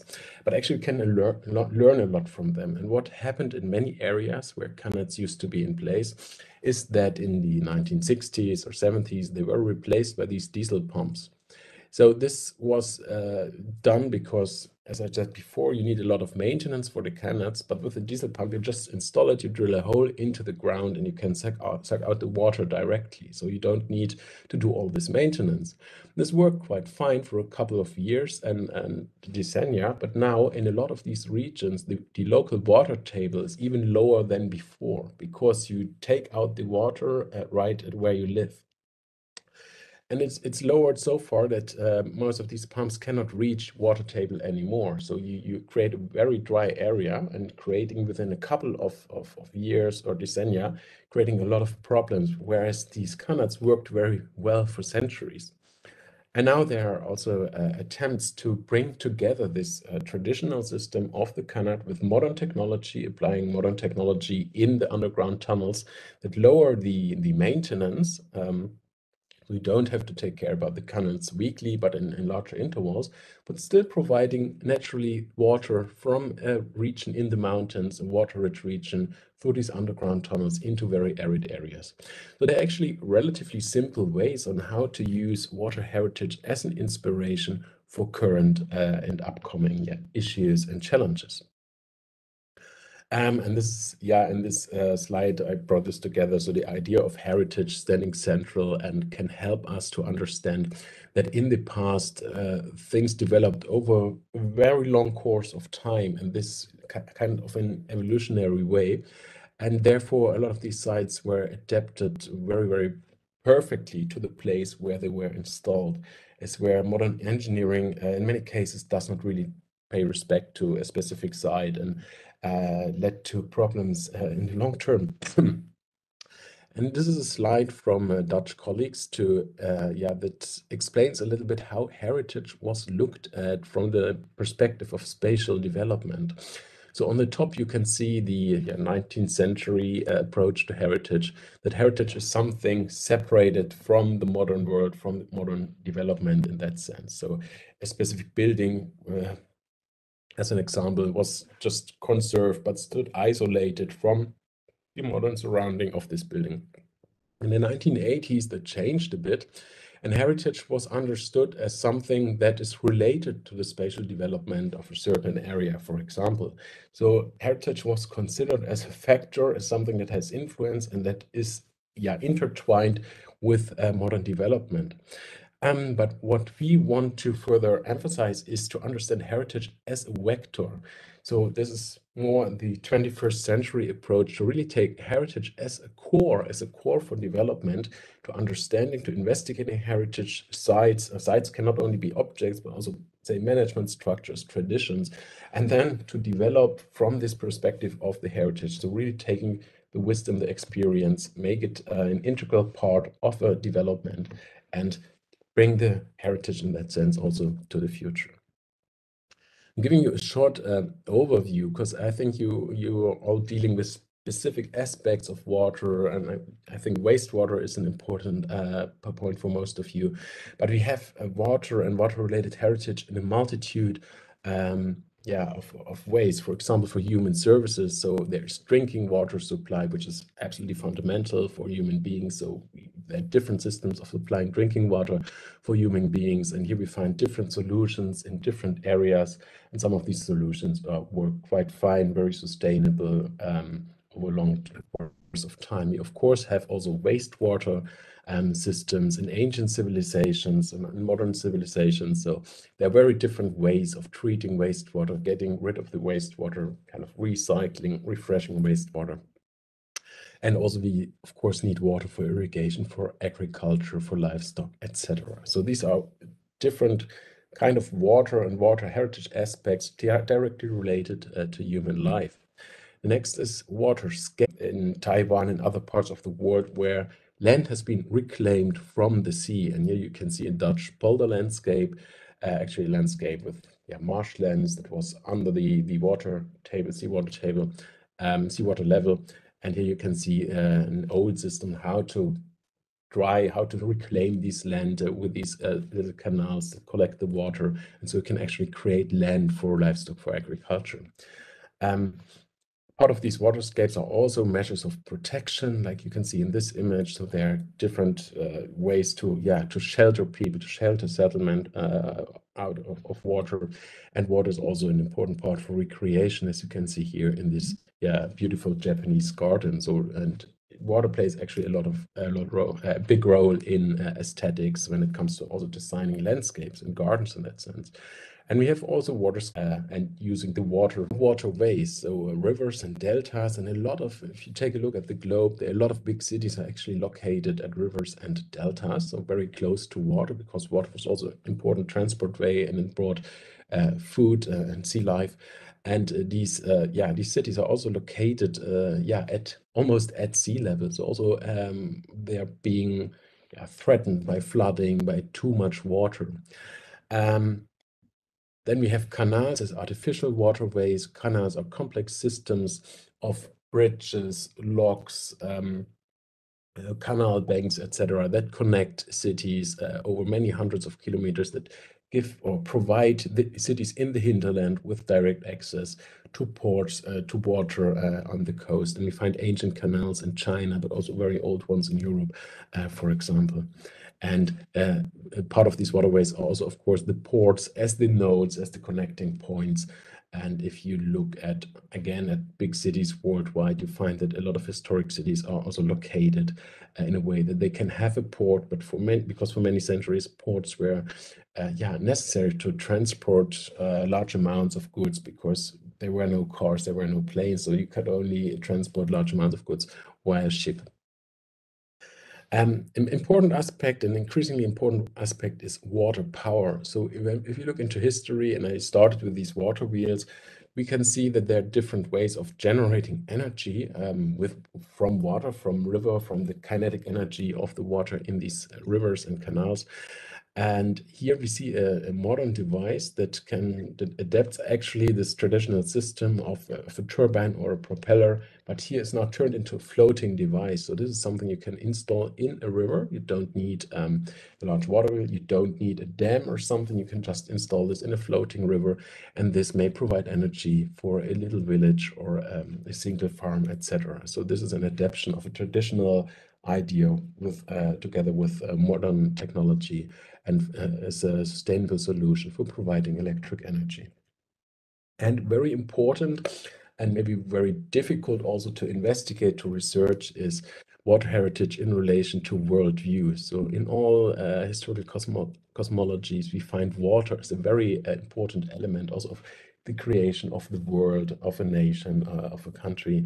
We find water as an important element in philosophy and of course also in relation to legal aspects. So we have traditional systems that create access to water in traditional societies, often clashing with modern legislation on access to water.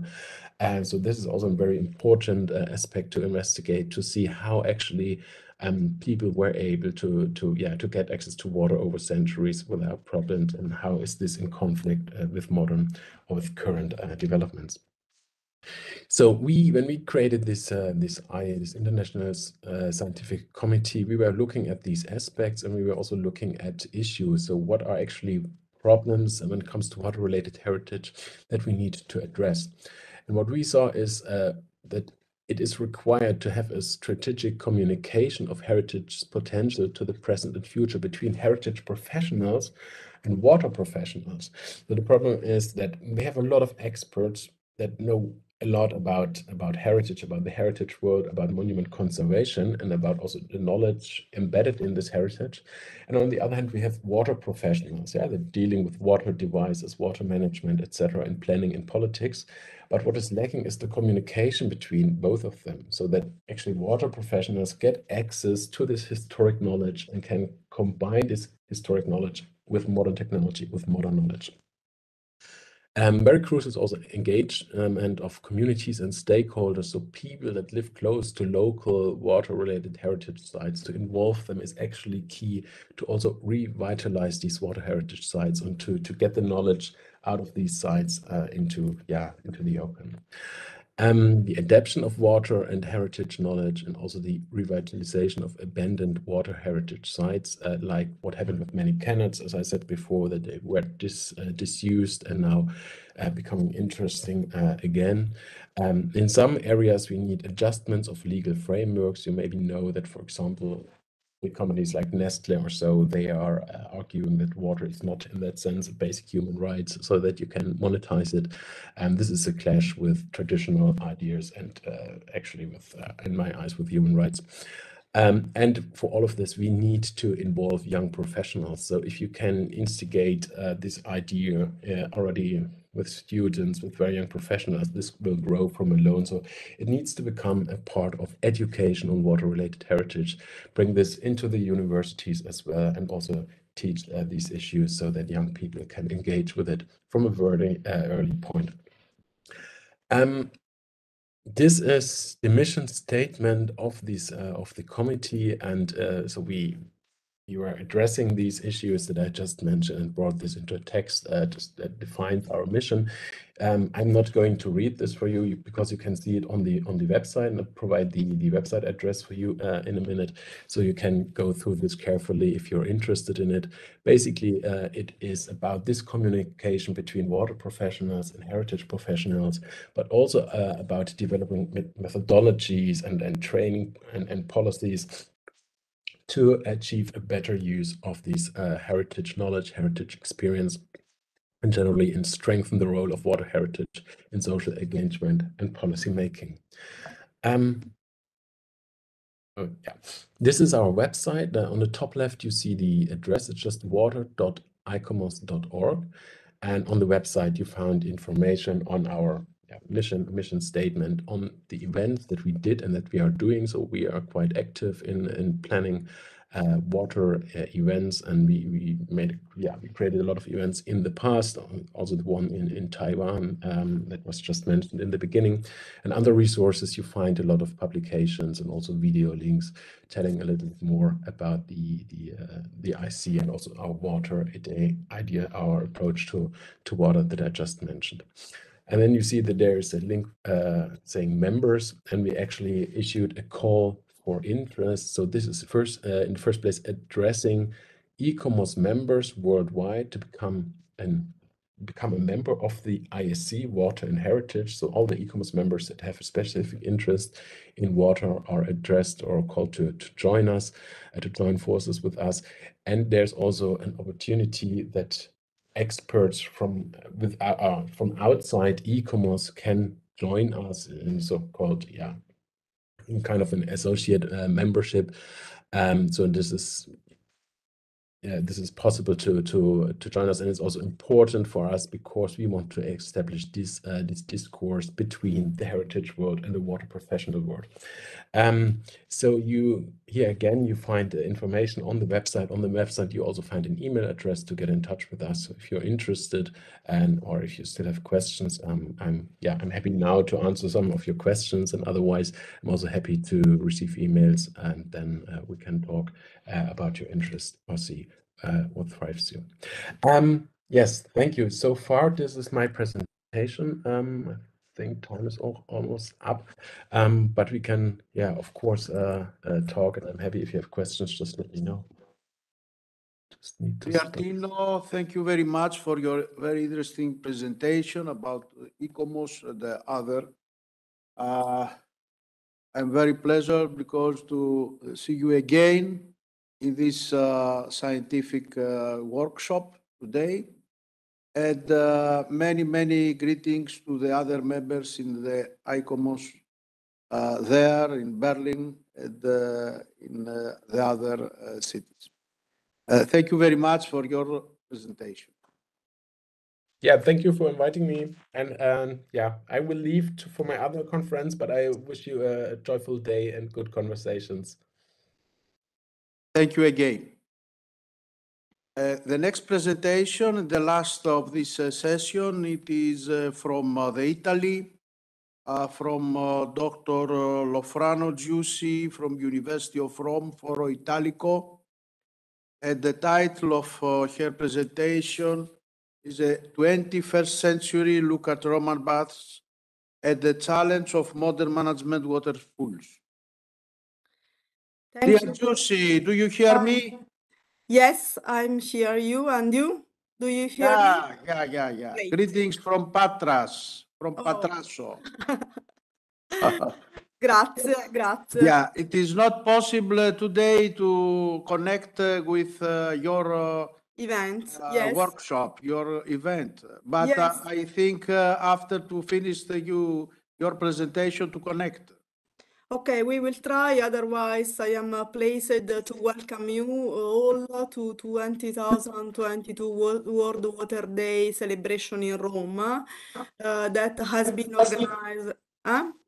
Okay, good. That has been organized by University of Rome Foro Italico and the Italian Society of Hygiene. First of all, I really would like to thank you for inviting us to join this event and to try to have this connection with our event. This year, the World Water Day was focused on the United Nations 2022 report. And so we are just focusing on these aspects in our event. So everybody who would like to join the event is more than welcome in Rome, also if Italy. Now I'm going to share my presentation. Giussi, Yes? sorry, one moment. Tell me. About your CV. To your participants. Giussi Lofrano got her PhD in environmental engineering in 2007 at the Salerno University. Actually, she is a researcher at the University of Rome in Foro Italico, and she has over 15 years of postgraduate experience on environmental protection and restoration technologies. She has been involved in many international and national projects as investigator. In 2006, she has worked as a visiting researcher at the Department of Marine Science of Aegean University, Mytilene, Greece, in the framework of a researcher exchange program within the context of bilateral project Italy-Greece. And I think to collaborate with Professor Natasha Nicolaou, Sure. they are in the University of Aegean. Juicy to collaborate with us every day, every year in the summer, in our summer school titled Wastewater and Environment, Wastewater Management. And Juicy, thank you very much to participate today in this celebration here in the Hellenic Open University. Please to continue with your presentation. Thank you very much. Thank you very much to you for inviting me to join the second workshop on water, wastewater and environment. And I would like to share with you a 21st century look at Roman bath and to discuss about the modern challenge of management water pools. When we talk about water culture, some word comes into mind.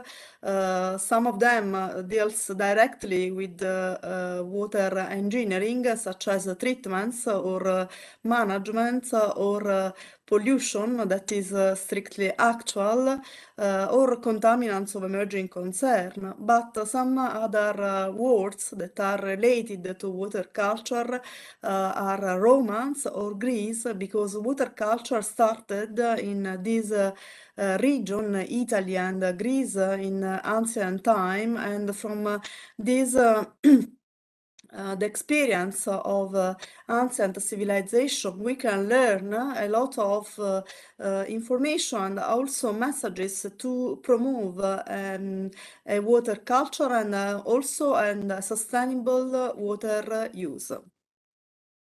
There are several authors who reported us the knowledge and the use that Romans had about water.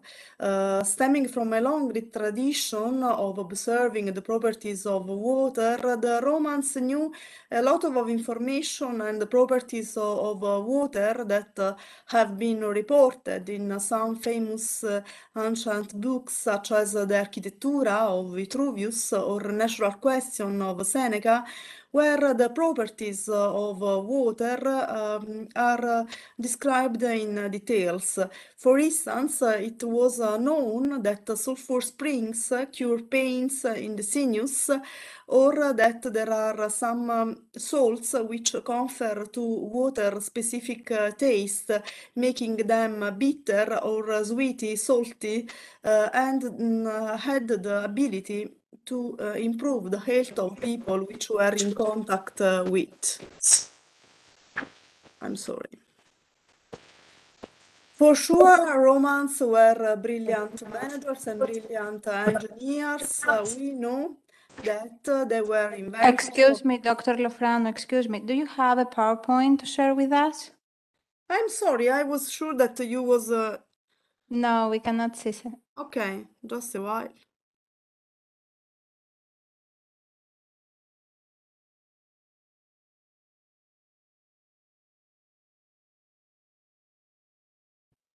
It's the share button at the bottom of the screen. Yes, let me know, please, if you can Yes. can see now.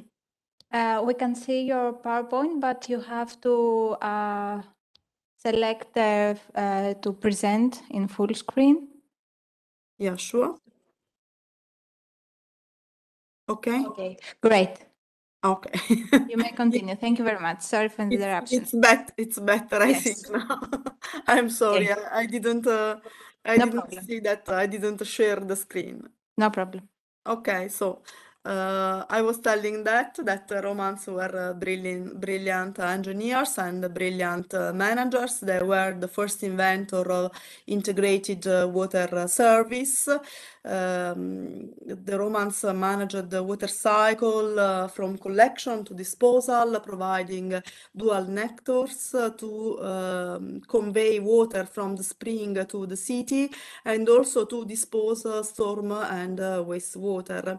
In the slides that now is shared, you can see some of most famous aqueducts around the world, such as Pont du Gard in France, and also Roquefort in France again. Some pictures from Rome, from the Park of Aqueducts, and also maybe the most famous manhole of cloaca, known as the mouth of truth, that is visitable in Rome. And also bath, because we have to say that the Romans did not build aqueducts with the purposes we use now, so to bring water to city. Of course, water was also used with these purposes, from domestic supplies to garden irrigation to aquatic show and decorative fountains, but the main purposes of aqueducts was to supply water to Roman baths and to military scopes. The habits of use bath was not started with Romans. For sure, we know that the Romans were not the first to develop these habits to go to the bath. And it is known that a nomadic group called Scythes by Herodotus in the Bronze Age in Central Asia already practiced a form of bodily hygiene in sweat chambers. And also in Egypt, it was known that there were some basic bedrooms that were used in private residence of high dignitaries from the Middle Dynasty. However, no evidence of public bath in Egypt has been revealed until Greek steel bathhouses were introduced. So the custom, the habits to go to bath was already of Greek people, and some remains of basins, pools, terracotta stone, and metal tubes remember us that they developed important hydraulic systems which have been found in Crete, in Cyprus, in Anatolia, and for sure the most famous examples of the remarkable degree of technical and aesthetical sophistication attained by Greek is in Cnosso Palace in Greece. In his study on Roman baths, Fagan, which is one of the most important authors researcher in terms of ancient Roman baths, reports that the influence of Greek and ethnic population of Eastern Mediterranean upon Romans was for sure very important. So you can read in his book that the arrival at Rome of larger numbers of people from regions where public bathing had long been practiced was surely significant and contributed to the growing appreciation of baths among the lower orders. However, later, Romans bath followed the proper Greek bath neither in plant technology, neither in simple heating technology. And we can say that the main achievement of the Romans in bath was the invention of a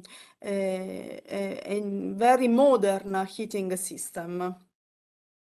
We can say that the development of this heating system had a decisive role in the creation of Roman baths. The heating of Roman baths was achieved mainly through its floor and walls, as shown in these pictures, and was characterized by a radiant panel heating system. We can say that it was completely a modern way to heat a room. The floor heating, known as hypocast, that it means literally a furnace that heats from below, was achieved by raising the floor some 70 or 90 centimeters on small brick or stone pillars and circulating hot gases generated by a furnace directly connected to the hypocast space and ordinarily stoked from outside. The main representation of Roman baths is for sure in Italy.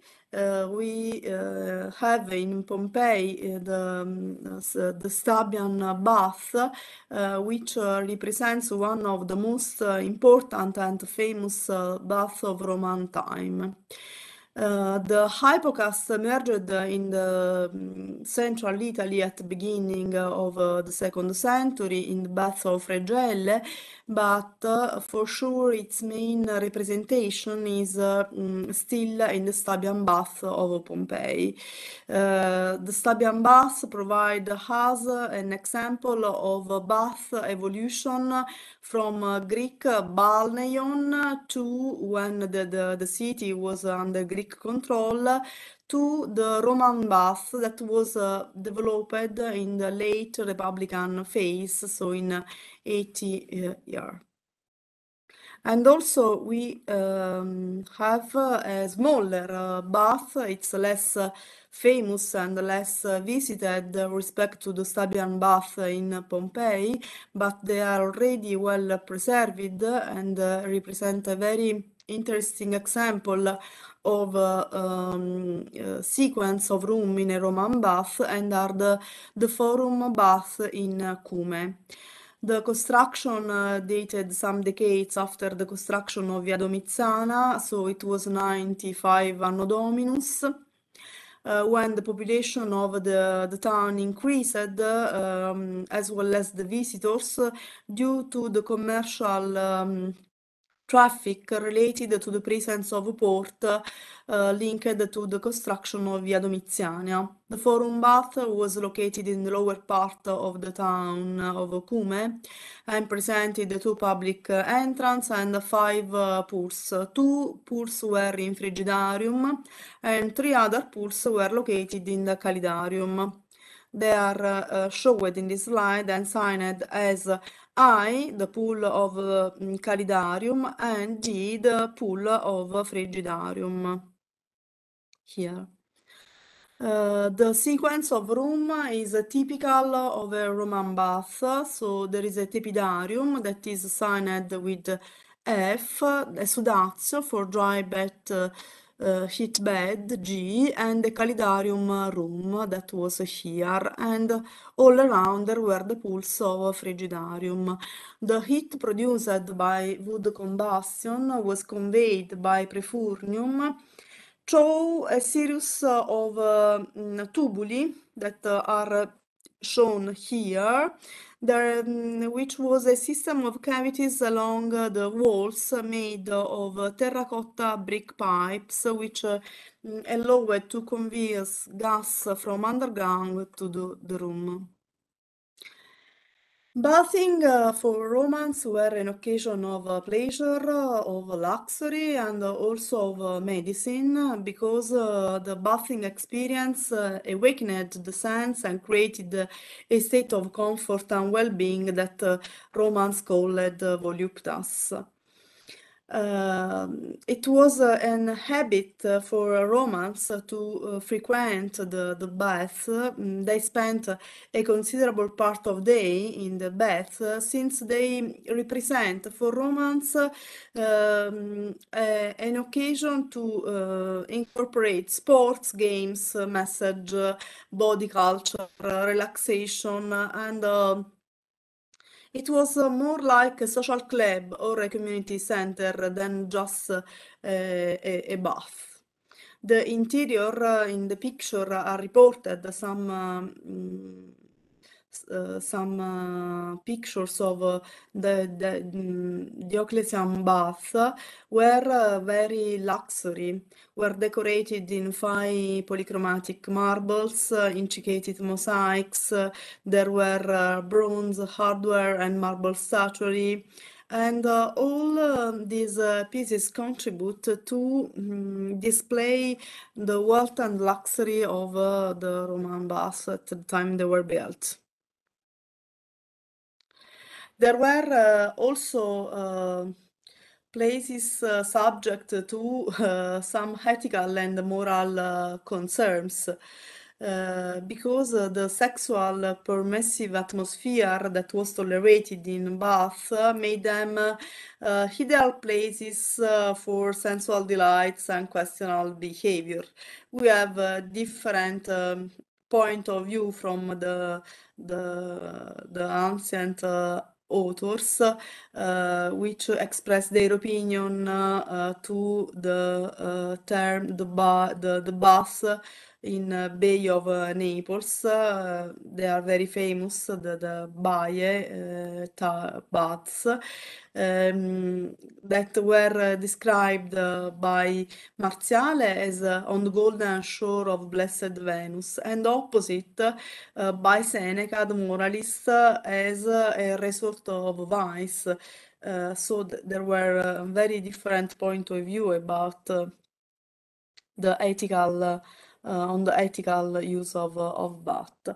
By the way, they were widespread in all Roman Empire. At the beginning, were mainly located in the places close to the spring of hot or curative waters, but during the imperial ages they become a so essential element in the cities of Roman Empire that water started to be conveyed from the spring to the city, and baths were built almost everywhere. Starting from the 2nd century, by the late Republic, Rome counted around 200 small baths. It has been recorded in a census document, and by the end of the 4th century, their numbers increased to achieve about 900 baths. Most of them were free, so people could that could be there could be also the poorest, because they do not need any fee for the entrance. And in the second late Republic, they started to be also larger and luxurious respect to the previous constructed one. Romans led the way to today's pools and spa in most developed countries. So we can count in our cities many public pools, many backyard pools, but we have also to face with some hidden dangers that were not known in the past, that were not considered in the past, and in some cases they were also not present in the past, especially the chemical contaminants. Because if the main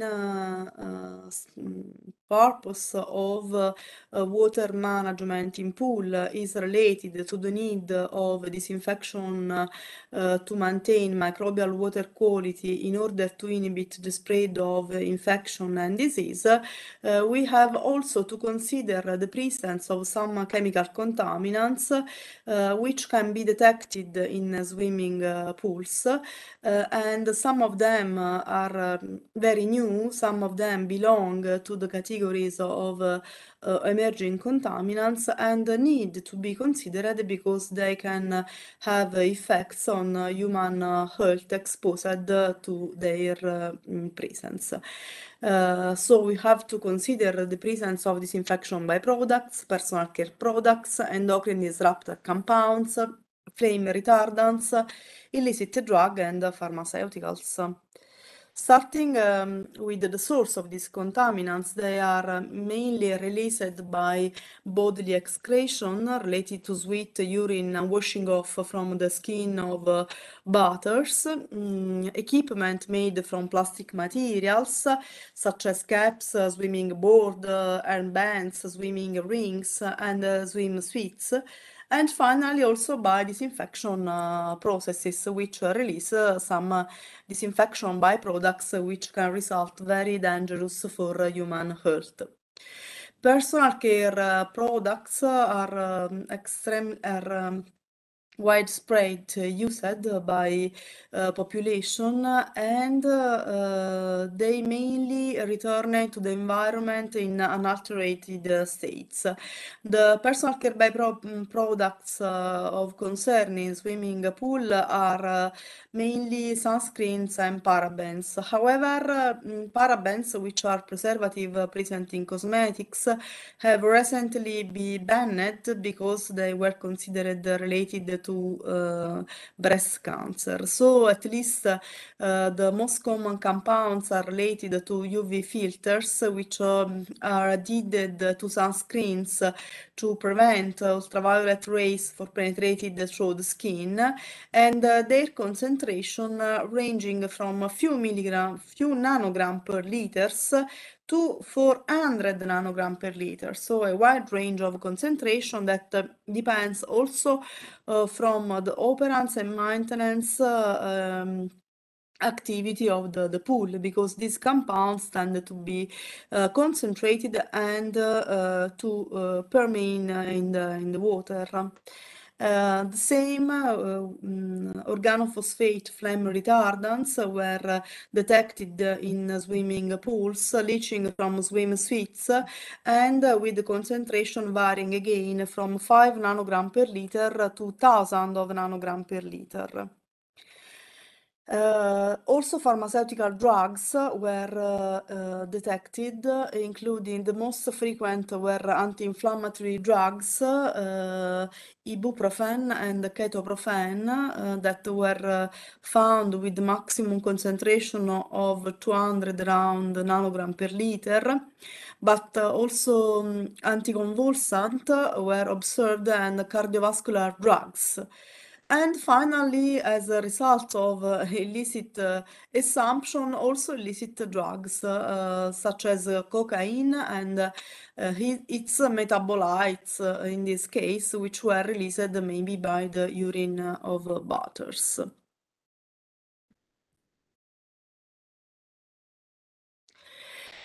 Swimming pools are typically disinfected by using chlorination, which is the most common disinfectant in the field, both of swimming pools but also wastewater. However, it is quite known that the chlorination process release some disinfection byproducts which can be particularly dangerous for human health. Some of them are well known and commonly investigated, such as trialometanes, haloacetic acids, but some others are the products of the interaction of the chlorination with the contaminants of emerging concern mentioned below.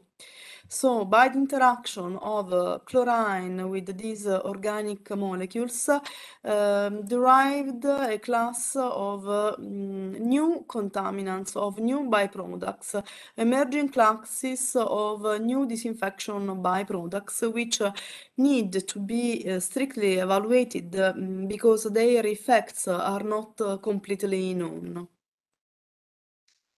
The presence of these contaminants and their concentration in the pools depend on several factors, including type of pools, disinfectant used, dosage, and also batter loads, because batter load influence the organic substances concentration in the pools, but also temperature and pH, because high temperature in the hot tubes leads to higher disinfection byproducts levels, and also pH, because it is known that the formation of THMs increased with increasing pH.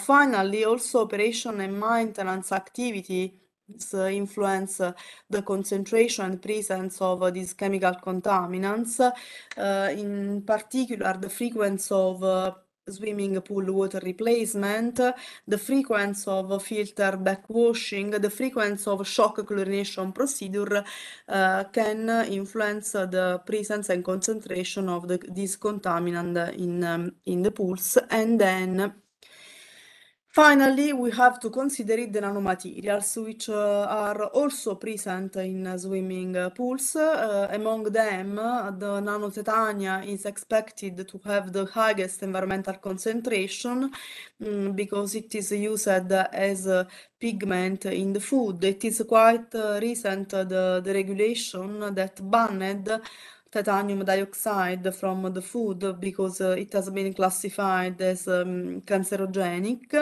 but it is still present in sunscreens, in cosmetic and soaps, and UV protected textiles. At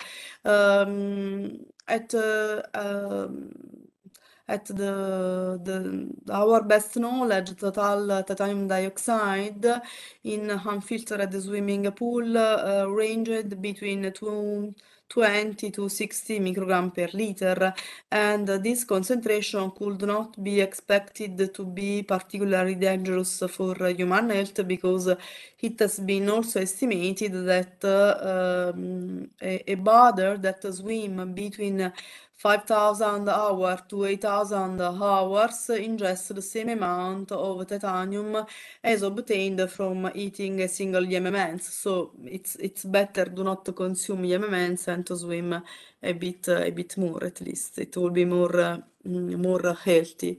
And all these contaminants can determine an exposure to humans by accidental ingestion, by inhalation. It has been reported that greater respiratory symptoms have been revealed in people frequenting the swimming pool due to the chloramine exposure, and also by dermal absorption, because there are some dermatitis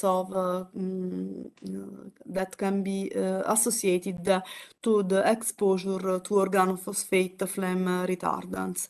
So some question that come from this look to the bath. Can we evaluate other processes alternative to conventional chlorination to achieve a good behavior in the removal of microorganisms and pathogens from the pools, and also to degrade contaminants or emerging concern, avoiding their accumulation in the water with consequent exposure of human health? There are some other contaminants that we did not check, because usually you find what you are looking for. So maybe we didn't check all contaminants that could be present. There could be other contaminants that we didn't discover yet. And what will be the impacts of this material on water reuse, which are the possibility of reuse water from swimming? That is a question that we have to pose, especially in consideration of the global water crisis. And with this, my presentation is finished. I would thank you for your attention. Allora, Giussi, allora. It's me. Okay. Okay. Giussi, thank you very much for your very interesting presentation. Thank you. It is very important about the synergism from ancient times, about the Roman period, and now, these years, these times. And of course, it is very important about the future. Thank you very much for your presentation, and many greetings to you and the other colleagues in the University of Rome. Thank you. Thank you very much indeed. Thank you very much indeed.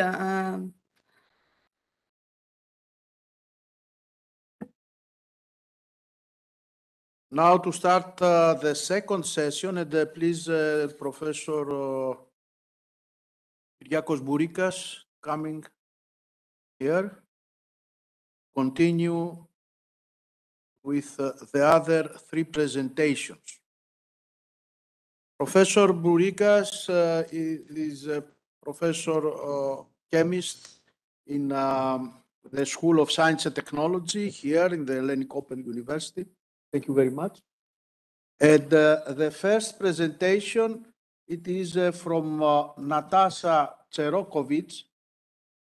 Natasha, it is from Bosnia-Herzegovina, from Banja Luka, the University of Banja Luka. Natasha, do you hear me? Yes, hello to Okay. everyone. I can hear you. Yeah. Thank you very much to present here in the Hellenic Open University.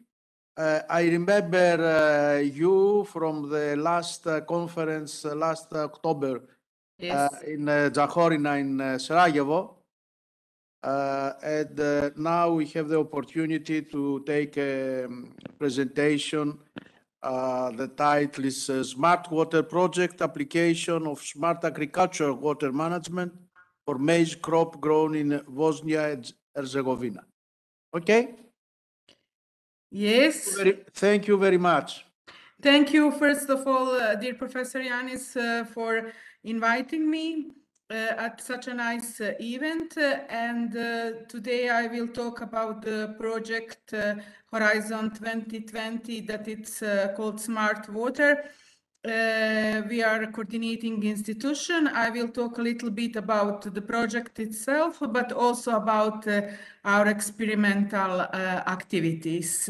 Can you see my presentation? Did I share it already? Is it visible, the presentation? Yes, we can see the presentation, but if you can please present in full screen mode. Yeah. Okay. Okay, we're fine. Thank you very much. Okay, thank you also. So the project is a Smart Water project, as I told you. And my presentation that I'm telling today, it's on behalf of all my colleagues. So I'm just delivering the presentation and work that many people and many researchers are involved.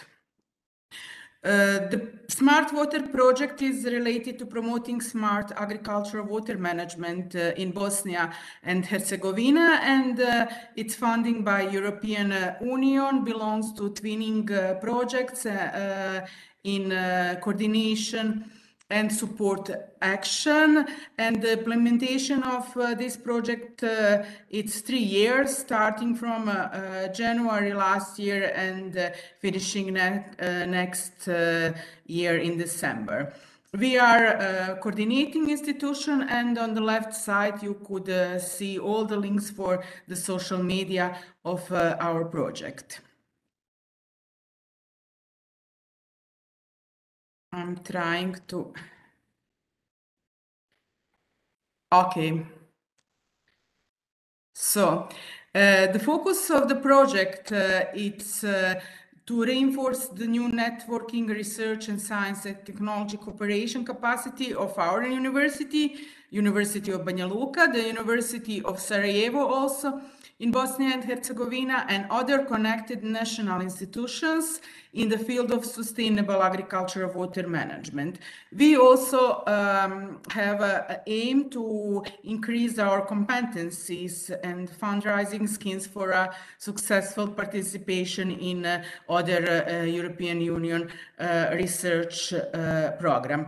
That will be done through the different networking using of smart technologies as cloud-based and remote sensing, training, smart irrigation. So the project is basically focused on the agricultural water management, optimization of water energy nexus, to see the consequences of climate changes, and also to have adaptation, to propose adaptation measures in that sense.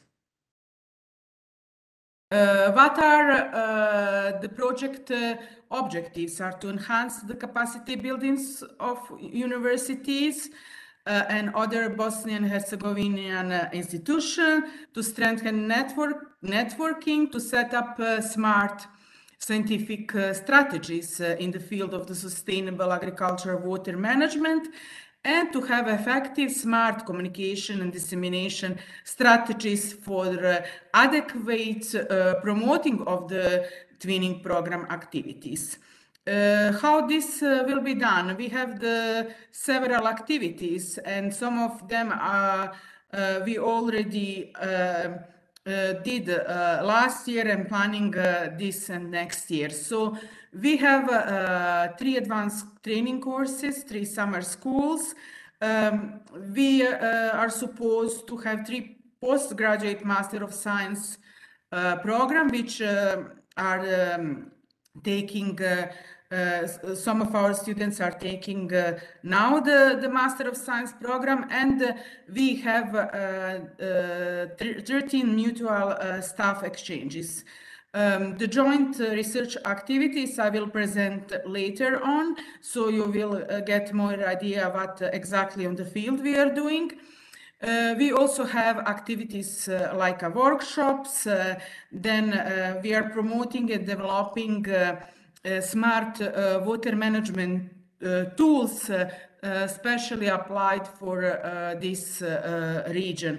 So, and this the climate changes. And we also have a work that we have to evaluate the water management situation in Bosnia and Herzegovina, and to try to prepare smart scientific strategies. Who are involved in this project? As I already told, we are coordinating institution from University of Banja Luka, but we have also our partner from Bosnia and Herzegovina, which is University of Sarajevo, and we have 4 international partners.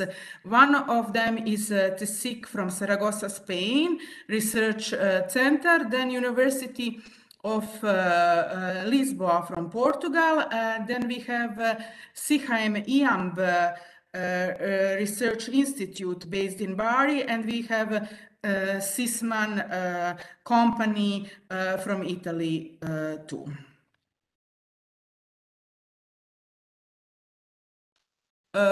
Expected impacts of our project are to increase research and innovation excellence in the field of sustainable agriculture water management, then to enhance the reputation attractiveness of networking channels with national, regional and EU institutions that are focusing on sustainable agriculture water management. And we also have to improve the capacity of participation in national, EU, and international competitive research funding in order to succeed in such a calls for proposals. The additional benefits of our project that we will have effective use of smart irrigation decision support system tool for sustainable water and nutrient management, which is called Blue Leaf. Then we will use Sentinel-2 and other remote sensing data to elaborate our field experiment data. Then we will adapt the best management strategies and practices for adaptation of mitigation and climate change. The importance is also early warning system for agriculture sector, focusing on drought and different consequences of climate change as heat stress or flood issues, and to control and reduction of pollution of land and water resources. Now I will talk about joint research experimental study, which is based in 2 locations in Bosnia and Herzegovina, and 1 location it's Aleksandrovac that is belongs to University of Banja Luka. The second location is Butmir that belongs to University of Sarajevo. The main objectives is to evaluate the variation of different parameters of our domestic hybrid Banja Luka 43 under the different water and nitrogen treatments and different growth stages, which we will use on ground and satellite data. Today I will present the preliminary results from on ground data. On satellite data we are still working on. So the specific objectives of the work to analyze biophysiological parameters of maize, to investigate vegetation indexes, and to test the possibility of vegetation indexes in crop coefficient estimation for a maize under the different water regimes. This is the map of Bosnia and Herzegovina, and you could see these 2 locations, so they are different climatic and pedoclimatic location. So on the north, it's Aleksandrovac, our research education center. So in the middle of the country, it's Butmir, the experimental polygon of Faculty of Agriculture and Food Science, Sarajevo. This how looks like our experiment looked like, because this photo is from the last year. Now we are preparing activities for the 2nd year of experiment. In this slide, there are some information about the hybrid that is selected at our Agricultural Institute of Republic of Srpska, and in general, it showed very good results, but and the demand for this hybrid, it's very high, but still they claim it that has very good plasticity properties to drought stress, but still we choose it to test it the different parameters biophysiologically to see how this hybrid is behaving under the different water regimes. The main field management information are in this big table. It's a little bit different because of the location in starting in vegetative stages. The start of the sowing season was firstly in Aleksandrovac and later in Butmir, as well the other stages. Regarding the basic and sowing fertilization, there are some input data that you could see from the table.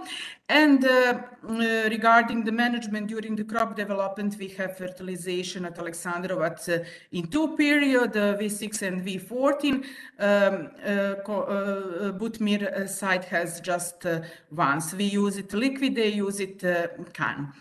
The plot basic information are also done with the distance between the plots, and also we saw it three plots with English and Italian ryegrass for the satellite data later that we will use for the estimation of the crop coefficient.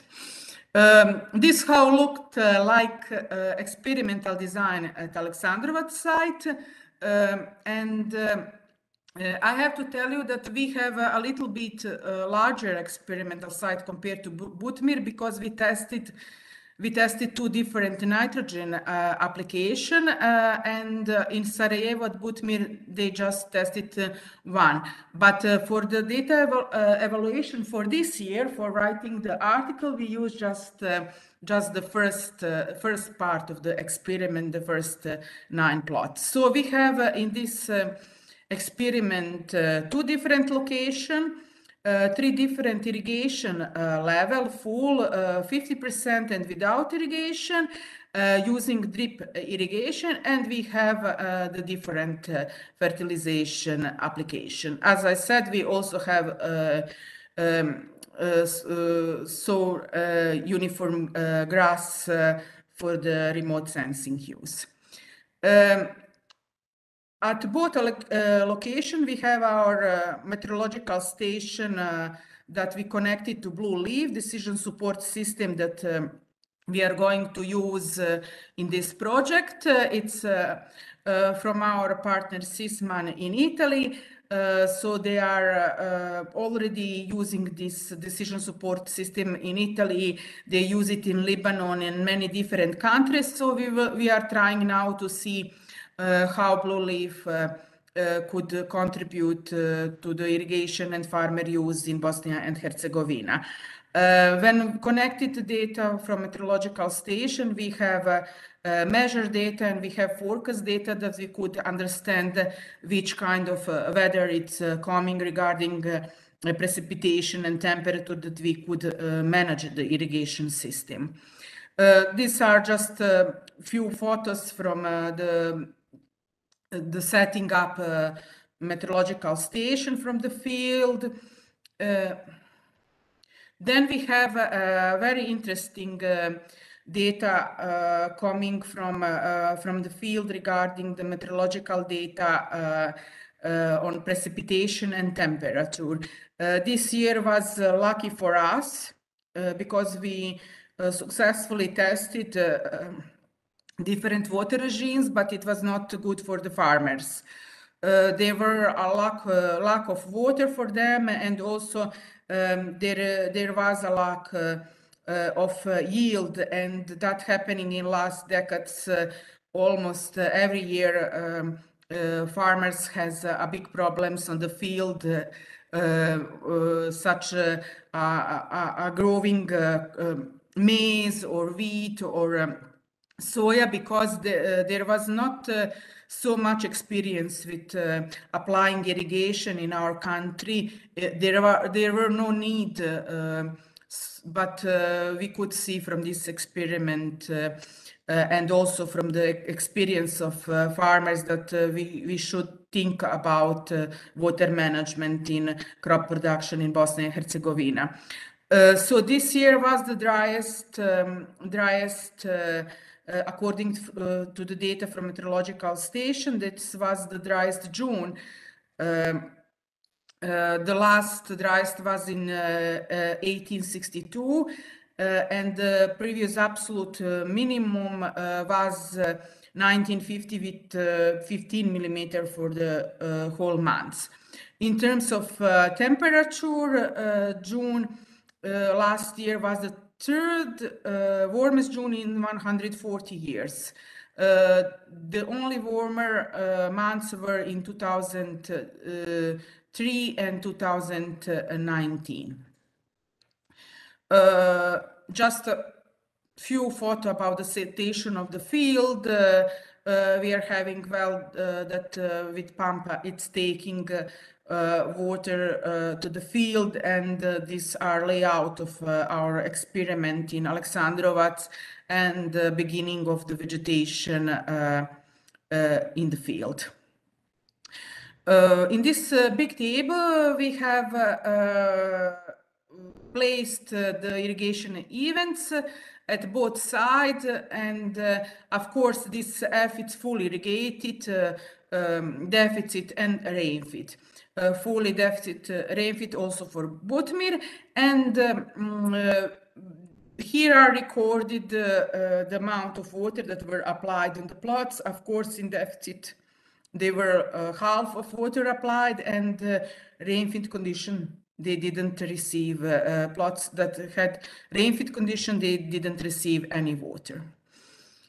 What we used simultaneously are irrigation tool by Professor Mladen Todorovic for CHM IAB, and he developed this tool before, and the similar system it's applied now in Blue Leaf.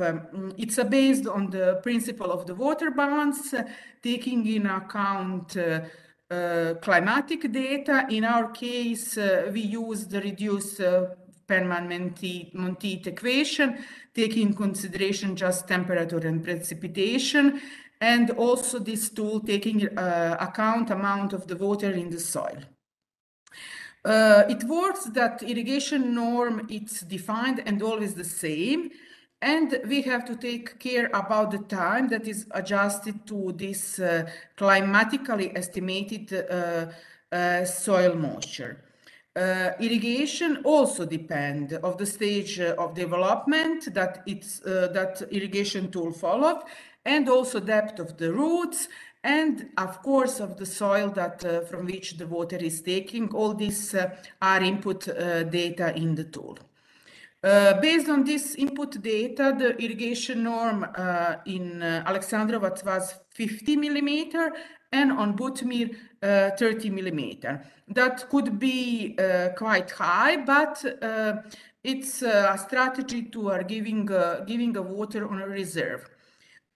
This is how it looks like irrigation tool, and for us the second sheet is the most important, this yellow line that is showing us the date when we have to irrigate. Of course, if we see in forecast that we have, for example, tomorrow the day that we have to irrigate, but if we could see that it is going to rain, we will wait a little bit. So it's a decision of the manager how to irrigate.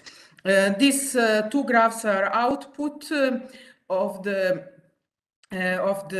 irrigation, and you could see this blue line, it's following the water depletion of the root zone, and the green line, it's ready available water. So when it's this water depletion in the root zone reaches ready available water, we should already think about irrigation event. As I said, it's decision of the farmer depending of the forecast that it's coming in the following days.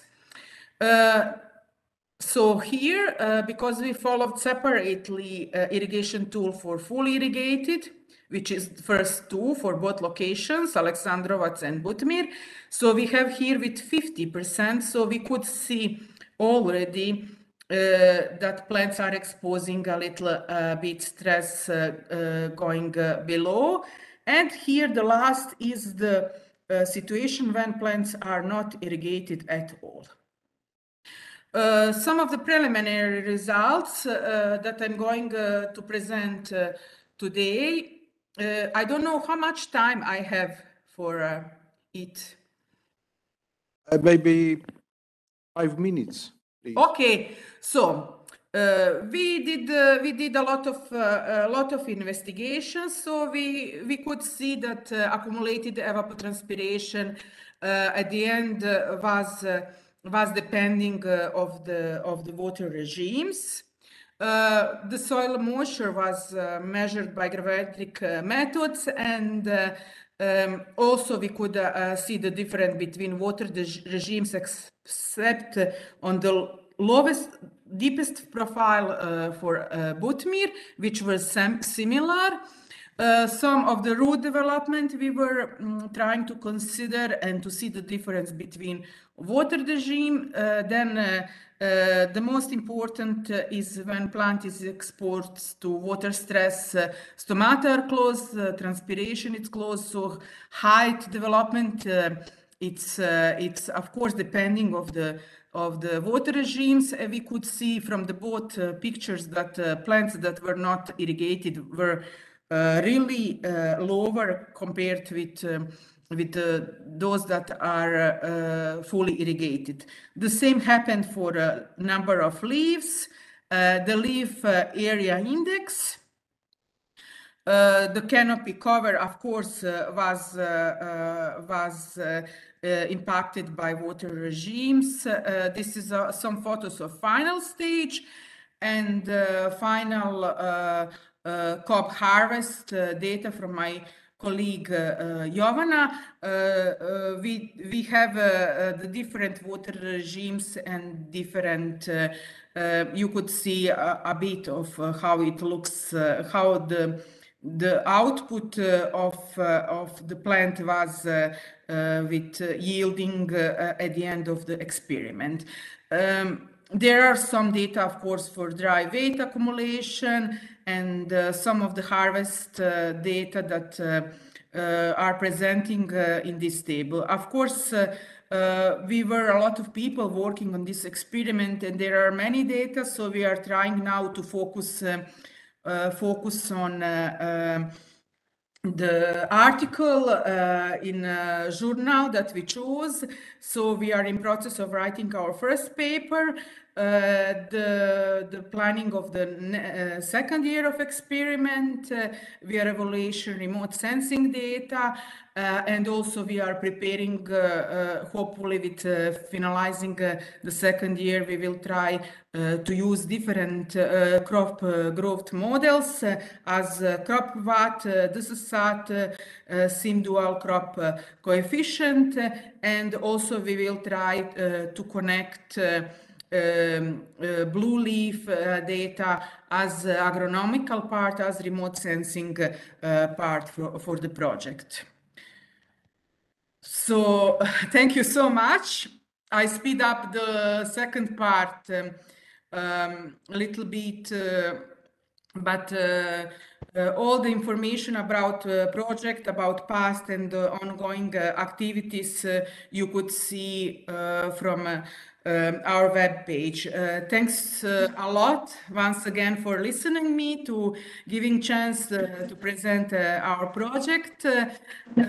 It's a first coordinating project in Bosnia and Herzegovina, and we are challenging and learning a lot of things. So we are preparing ourselves with this project for a new experience, for new projects, and we are very open and collaborative for new research activities with other colleagues. Thank you. Thank you very much, Natasha, for your interesting presentation today here.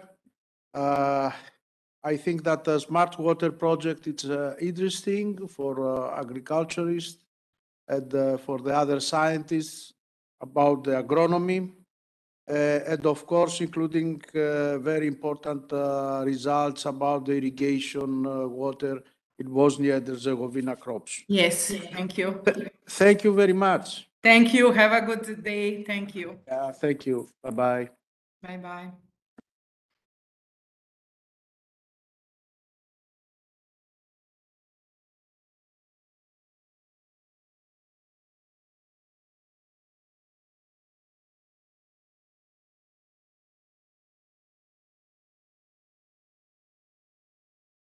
Okay, we can proceed with the second presentation of the second session.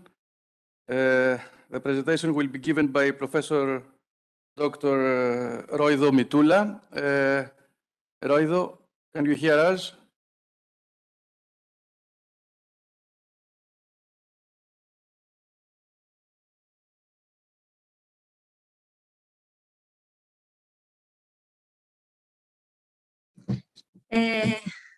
Thank you, Mr. Calabriotti. I'm very happy to be with you today, and I would like to warmly thank the dear Professor Ioannis Calabriotis for the general invitation. My speech today concerns the contribution of rivers to regional sustainable development. In this presentation, can you hear me? Sorry for interrupting you. I would emphasize the contribution of water and specifically a river to the sustainable development of a place. According to historical data, it has been proven that human societies tended to look for areas with rich natural resources to develop. Such areas include plains next to rivers and lakes, and in general, areas that can provide raw materials, food, and water. These areas were traditionally selected because of the sustainability of these resources, especially those areas that are located near rivers also had the advantages of moving people and products, fishing, and the availability of water in general. The following speech highlights the possibilities that exist for the utilization of riparian sites in sustainable development.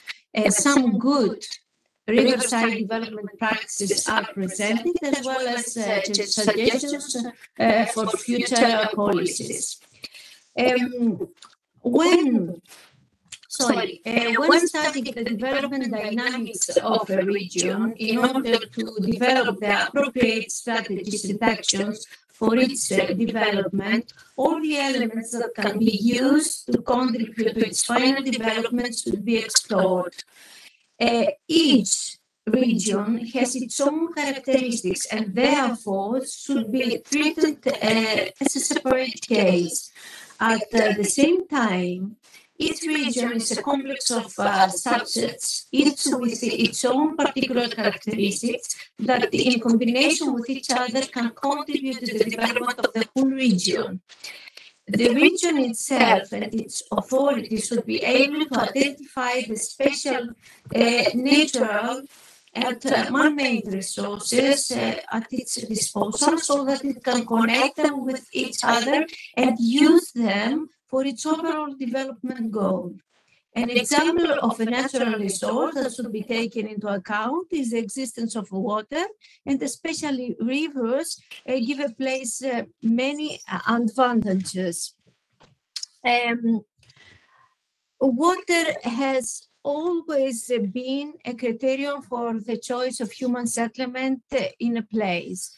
This applies either to drinking water sources or to surface water such as seas, lakes, and rivers.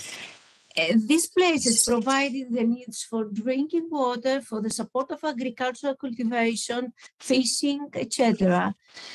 Seas and rivers had an added advantage, the sea routes, but also the river routes, which provided human societies with safe and easy routes for movement, trade, exchange of products, but also communication between people and cultures, which contributed greatly to the economic, social, and cultural development of coastal and riparian areas, of course.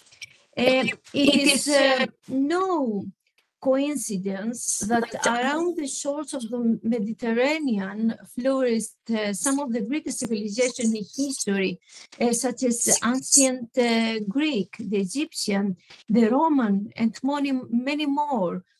Also, very important cities all around the world were developed in the coastal and riparian areas. In this culture, from antiquity until today, water plays a very important role. It is reflected in mythology, in philosophy, religion, in the customs and traditions of the people. Sometimes it is praised as a deity, and sometimes it is considered the source of life and energy, which gives strength and good health. About the historical contribution now, according to the official scientific literature, rivers are large natural water sources that are constantly fed and include large and small rivers, permanent streams, and streams of periodic flow. Rivers' waters are a source of inorganic and organic elements and play an important role for the Earth's surface as they are considered collectors of water that lead to the sea or lake. As stated above, rivers have been used in many different ways by humans, and because of their usefulness, the areas around them have historically been a magnet for human settlements. In addition, the rivers themselves contribute to the emergence of human settlements. Throughout history, many cities have been established around or near rivers, and especially in areas where two rivers met. This mainly happened when favorable climatic conditions prevented from the development of agricultural activities and trade. One typical example is Babylon, which was built on the banks of the Euphrates River in Mesopotamia. The cities of Thebes, Memphis, Kaun, El Amarna of the banks of Nile, Harappa on the bank of Ravi, which is a tributary of the Indus. The above cities were centers of very important civilizations that developed in these areas, and the factor of the existence of the large river played a decisive role in it. Later, during the Middle Ages, rivers functioned as an entry route for explorers, traders, and acquainters.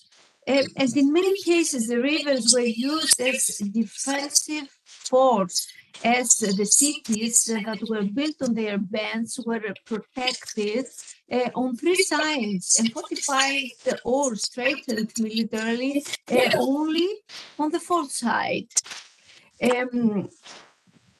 Next, at the same time, in Europe, river water began to be used for energy production.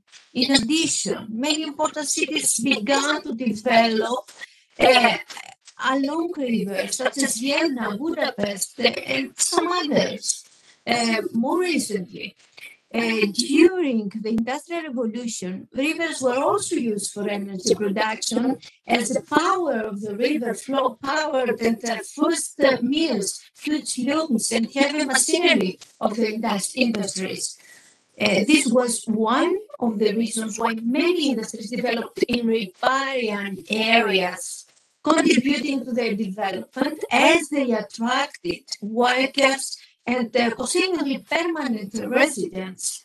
In this way, many large cities worldwide were allowed to develop the factories, operate mills that were powered by rivers, and provided the energy they needed to operate. Typical examples are found in the Thames in England, Mississippi in the United States, and much more.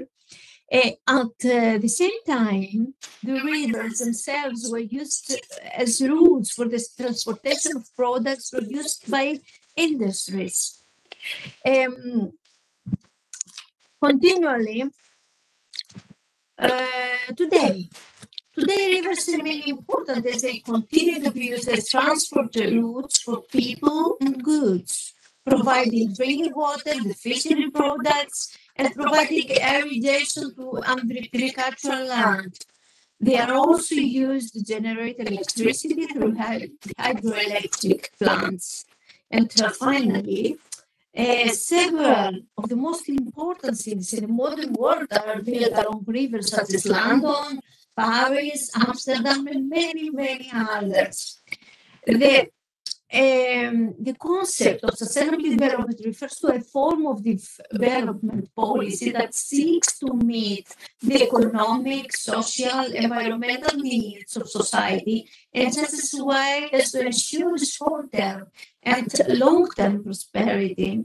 A basic principle of sustainable development is that development must meet the needs of today's generations without endangering the well-being of future generations. In practice, this means creating the conditions for long-term economic growth while ensuring environmental problems and general protection. In this speech, the principles of sustainability underline the value of the protection of natural spaces as their environmental, social, cultural, and economic contribution to the goal of development has been recognized. Thus, an international, European, and local level, there is an ever-increasing interest in taking measures for the sustainable management of the spaces. Given that rivers and riparian areas are important natural areas, it was accepted that the existence of the river can be a magnet for sustainable development of a place, as it offers environmental, social, cultural, and economic benefits to place. Next, okay. The river is a natural element that enriches the natural environment of the place.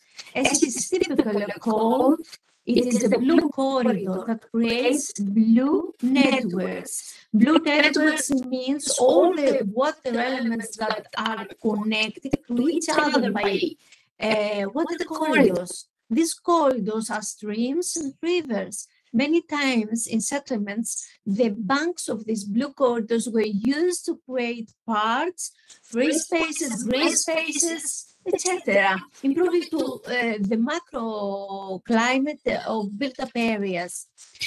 Since many rivers cross densely populated build-up areas, their environmental contribution in this case is more important as nature is introduced into the man-made built environment. We should add that the presence of a river or stream in the built environment offers benefits similar to those of the presence of green spaces. In the city, such as improving the microclimate, improving ventilation, and contributing to the balance of the hydroelectrical cycle.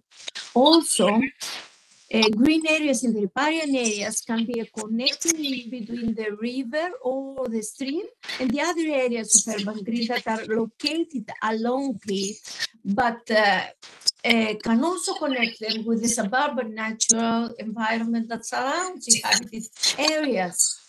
Therefore, many times these areas are a bridge between urban, suburban, and rural environments.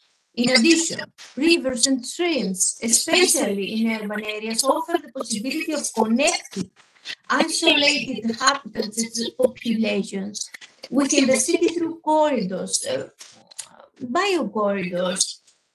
And finally, many times the creation of these blue networks contributes to the connection of the different parts of land uses of cities and contributes to their functionality.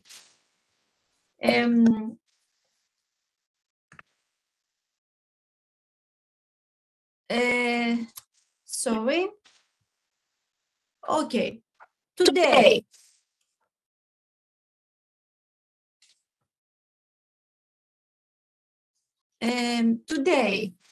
another contribution of rivers is the full protection they can offer when they retain their natural entirety as far as possible. Rivers and streams act as rainwater pipes and pipes to larger recipients, while also being part of the water cycle of the structured environment, thus contributing to better distribution and management of water within settlements through the supply of underground aquifers. With proper planning pre-protection, projects can be implemented focusing on rivers as the final entry point. In areas where they were implemented, they had very positive results. And in the future, in the face of climate change, such projects may be a solution to flooding that will threaten riparian areas. Any protection plan should include the wider area and the areas adjacent to the river, which should be considered as a traditional riparian zone. Of course, it should be mentioned that very often rivers become solid and liquid waste dumps, as the result of which the environment is polluted, the health of the inhabitants is threatened, and finally, the area is degraded. In recent years, however, as a result of policies and actions for the sustainable development of places and the protection of the environment, efforts have been intensified to reduce these phenomena. And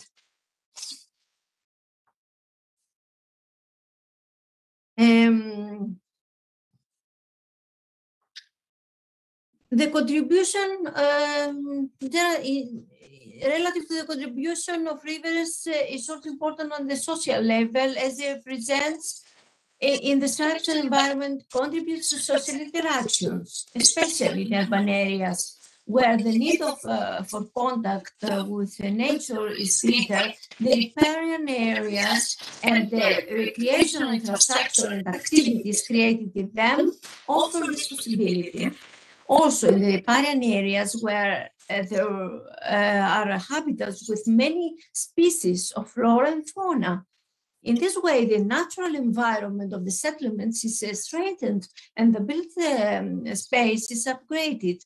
But at the same time, it gives the possibility of connection and contact of man with nature. The contribution of the rivers to the reduction of noise pollution is also important due to the fact that these areas function as natural sound barriers. The characteristics of water also contribute to this, as it alternates between movement and calm, therefore evoking feeling of calm in people. Finally, rivers, tributaries and streams that exist within the built environment are often used as natural boundaries between areas. In other cases, they have the ability to connect open spaces of the urban environment with the suburban areas, but also with each other acting as urban corridors, thus enhancing the cohesion of urban space. This helps to move people and goods between different areas, facilitating social and economic activities. And let's see about their contribution to culture. As mentioned above, rivers contribute to the protection and operation of ecosystems within residential areas, as they provide open natural spaces. These spaces can be used for social and cultural purposes and contribute to the social and cultural activities and promotion of the area. With a proper configuration, pedestrian paths, small amphitheaters, and outdoor exhibitions can be created. In this way, the protection of the naturalness of the area is ensured that at the same time the possibility is created for easy access of the inhabitants to central riparian areas. And about to their contribution to the economy. From the foregoing, it is clear that rivers bring multiple benefits on the environment, social, cultural level. However, it has now been proven that an upgraded environment has a greater value, which translates into economic indicators. Several studies on the assessment of the economic value of natural resources show that the proximity to the water element in cities is a factor in increasing the value of land. The presence of a river or stream in a place is a magnet for residents and tourists with immediate economic benefits for the area. In addition, as we have already seen, the supply of drinking water and the supply of water for good production, the provision of water for use in handicrafts industry, and the supply of water to meet the energy needs of an area are measurable economic benefits with direct and indirect short-term and long-term effects. The long-term and indirect positive effects indicate that it has been proven that an upgraded area of aesthetic and environmental value can attract investors and entrepreneurs who will contribute to an increase in public revenues. And the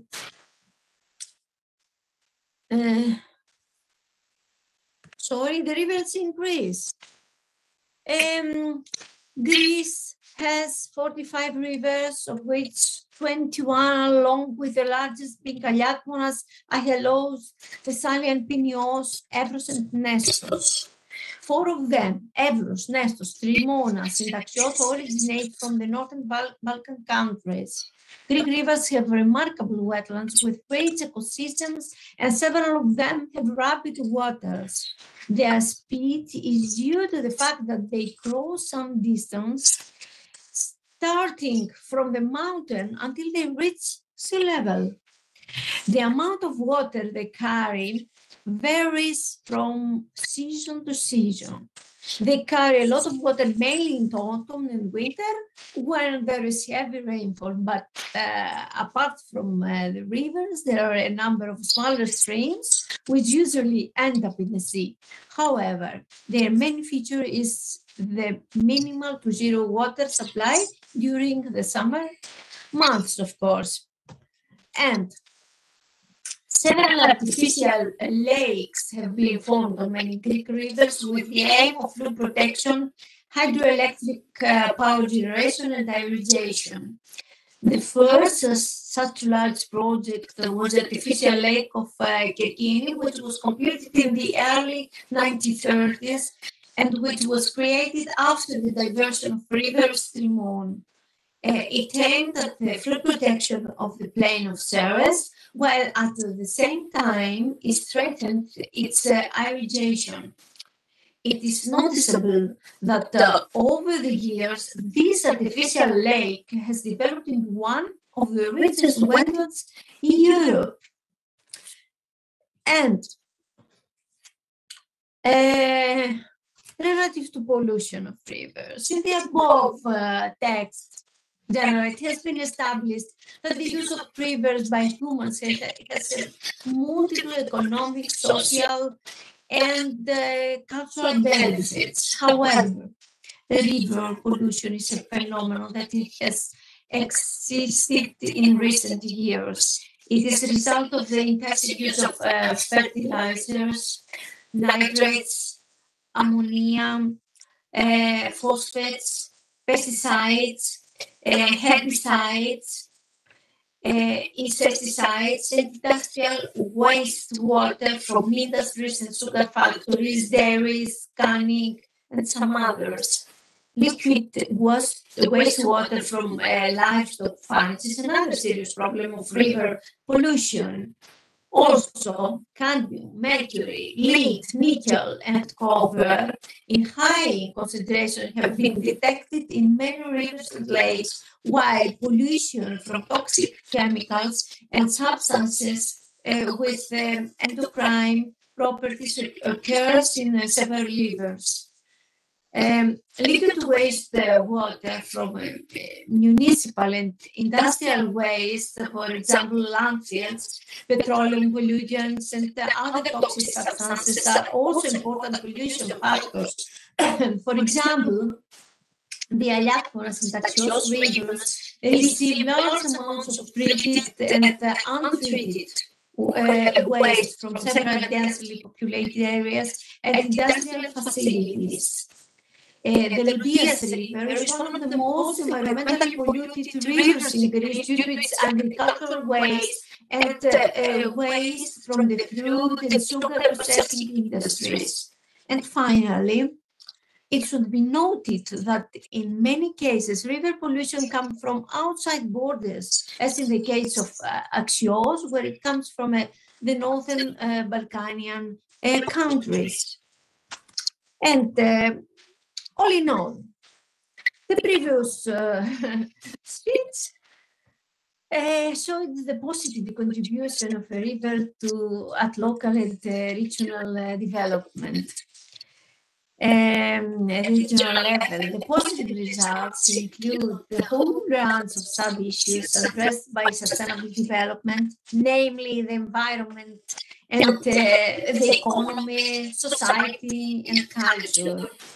It was found that the direct positive effects of rivers on the economy concern water supply for domestic and agricultural use, industry, energy, production, movement of people and goods.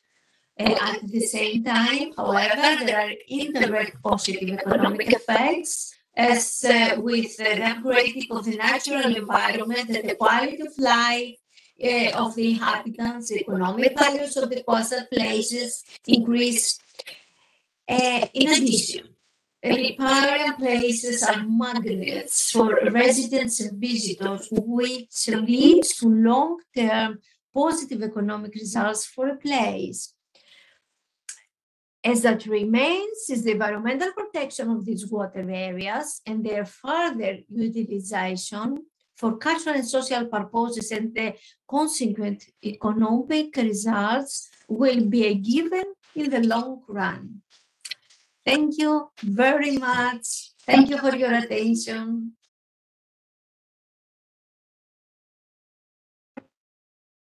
We thank Professor Mitula for this very interesting presentation, and especially for giving us an overview of how important is the rivers in our life, contribution in every aspect of our life, and a challenge for all of us for the future to develop more the potential of the rivers and also to protect them from the pollution.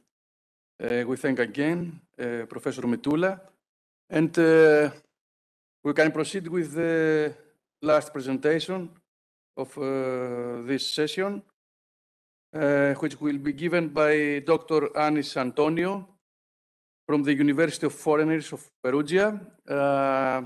Let me say a few words about Dr. Antonio Anis.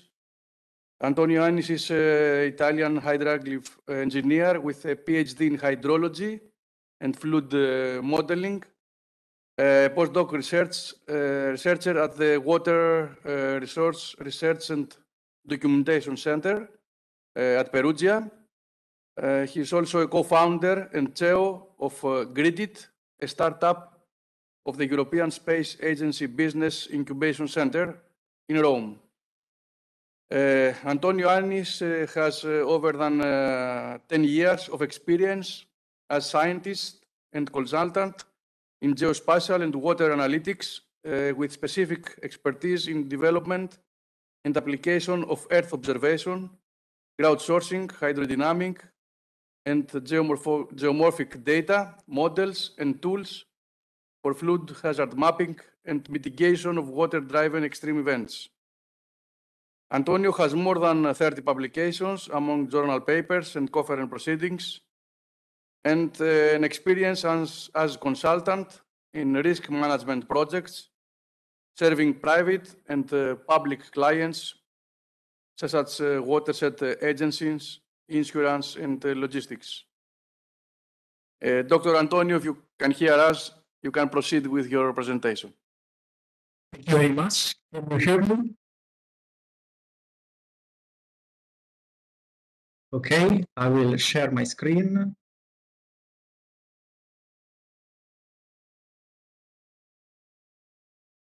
Okay. If you see my presentation, I can start.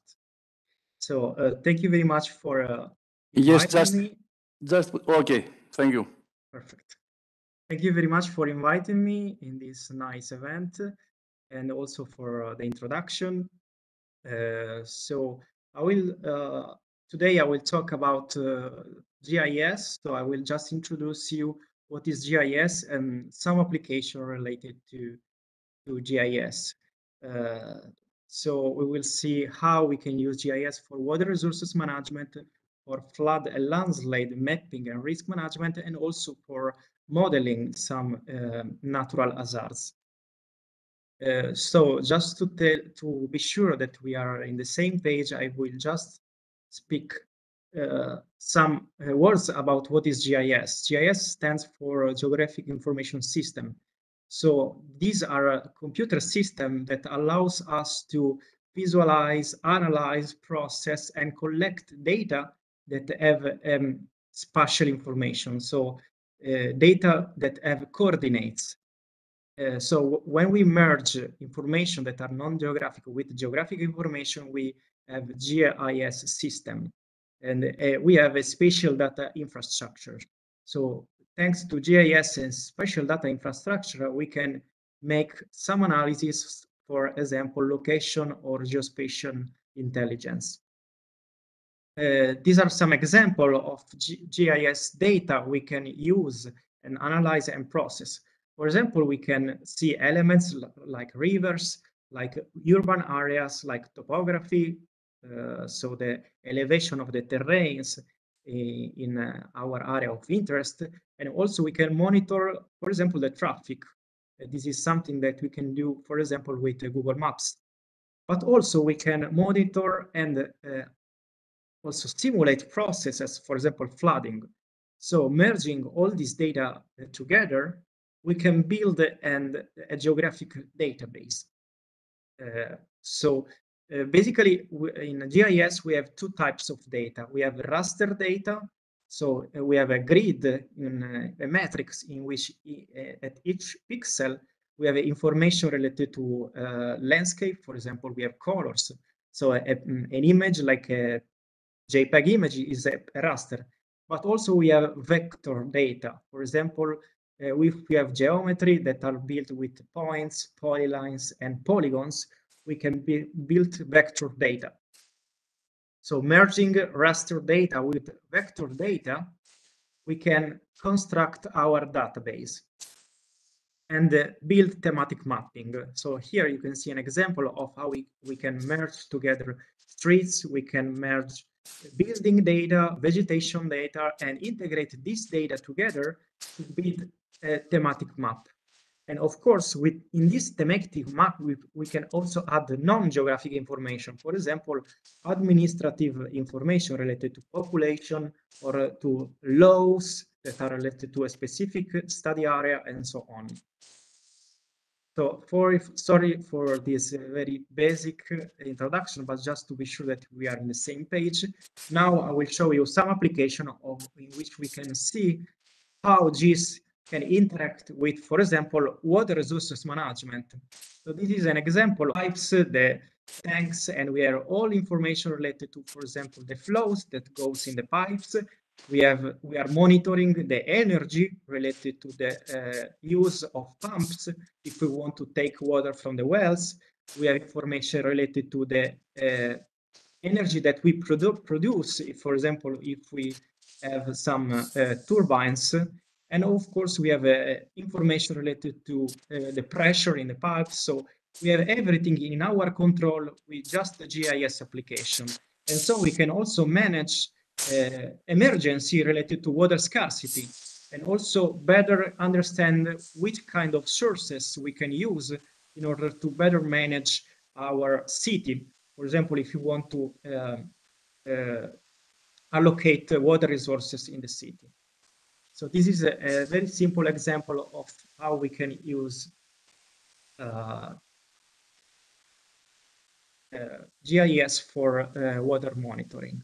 Now I show you another application related to floodplain mapping and water risk management. So this is, for example, a map in which you can see now the extension of the flood hazard map. So the map that can be susceptible to floods. So in this map, you can see also that we have not only flood hazard map, but now we are appearing here. You can see in blue and red the landslide risk map. So we can interrogate. So we can ask to the map to get information related to the what are the laws related to the urbanization. So, for example, if I click on a map, I can get information of what are the constraints if I want to build or change the land use of an area. So GIS allows us to, for example, delineate the polygons that we want. For example, if we want to, if we have an area of interest, we can, let me just, yes, if we have an area of interest, we can delineate the polygon.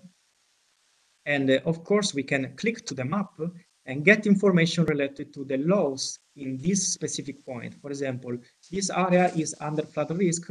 So in this area, you cannot build a school and so on. So this is an example of how we can integrate geographic information and non-geographic information.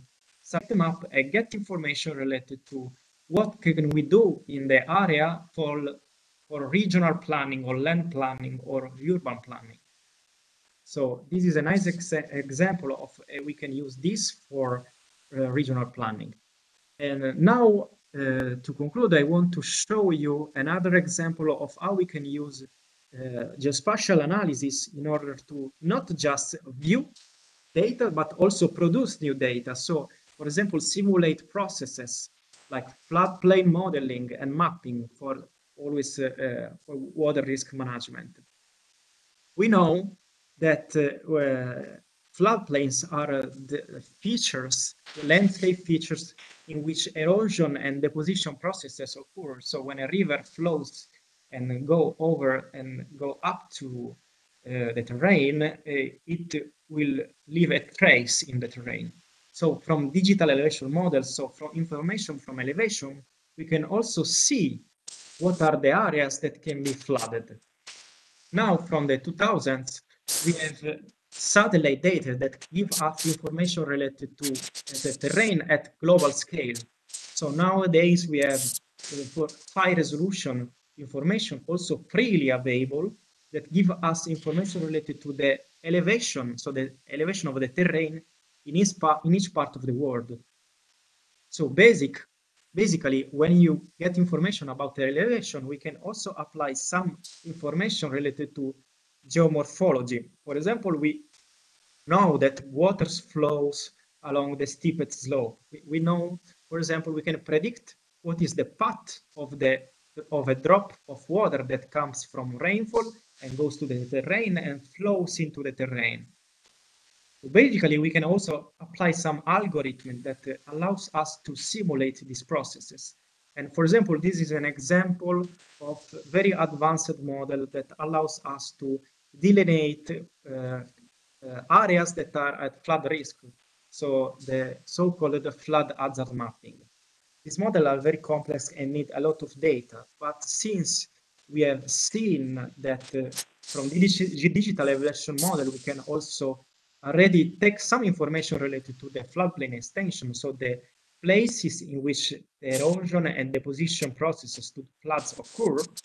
We can also, we have developed with our research group some very simple tools that allows us to get information from the floodplain areas just looking at elevation.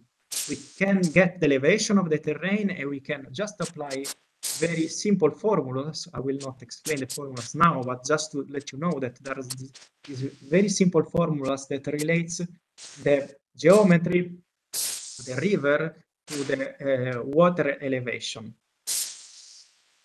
So this is an example of an application of this very simple model in the North Italy.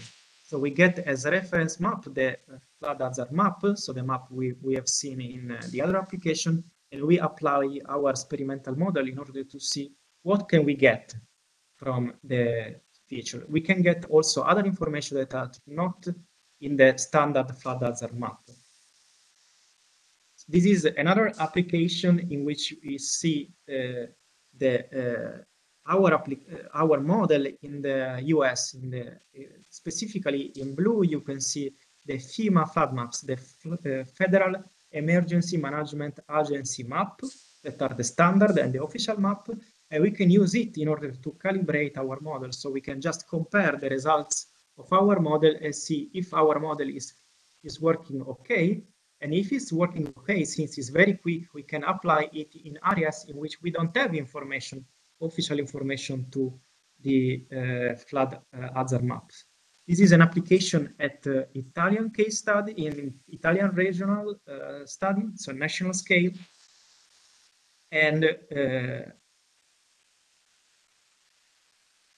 here, this is an application at the European scale.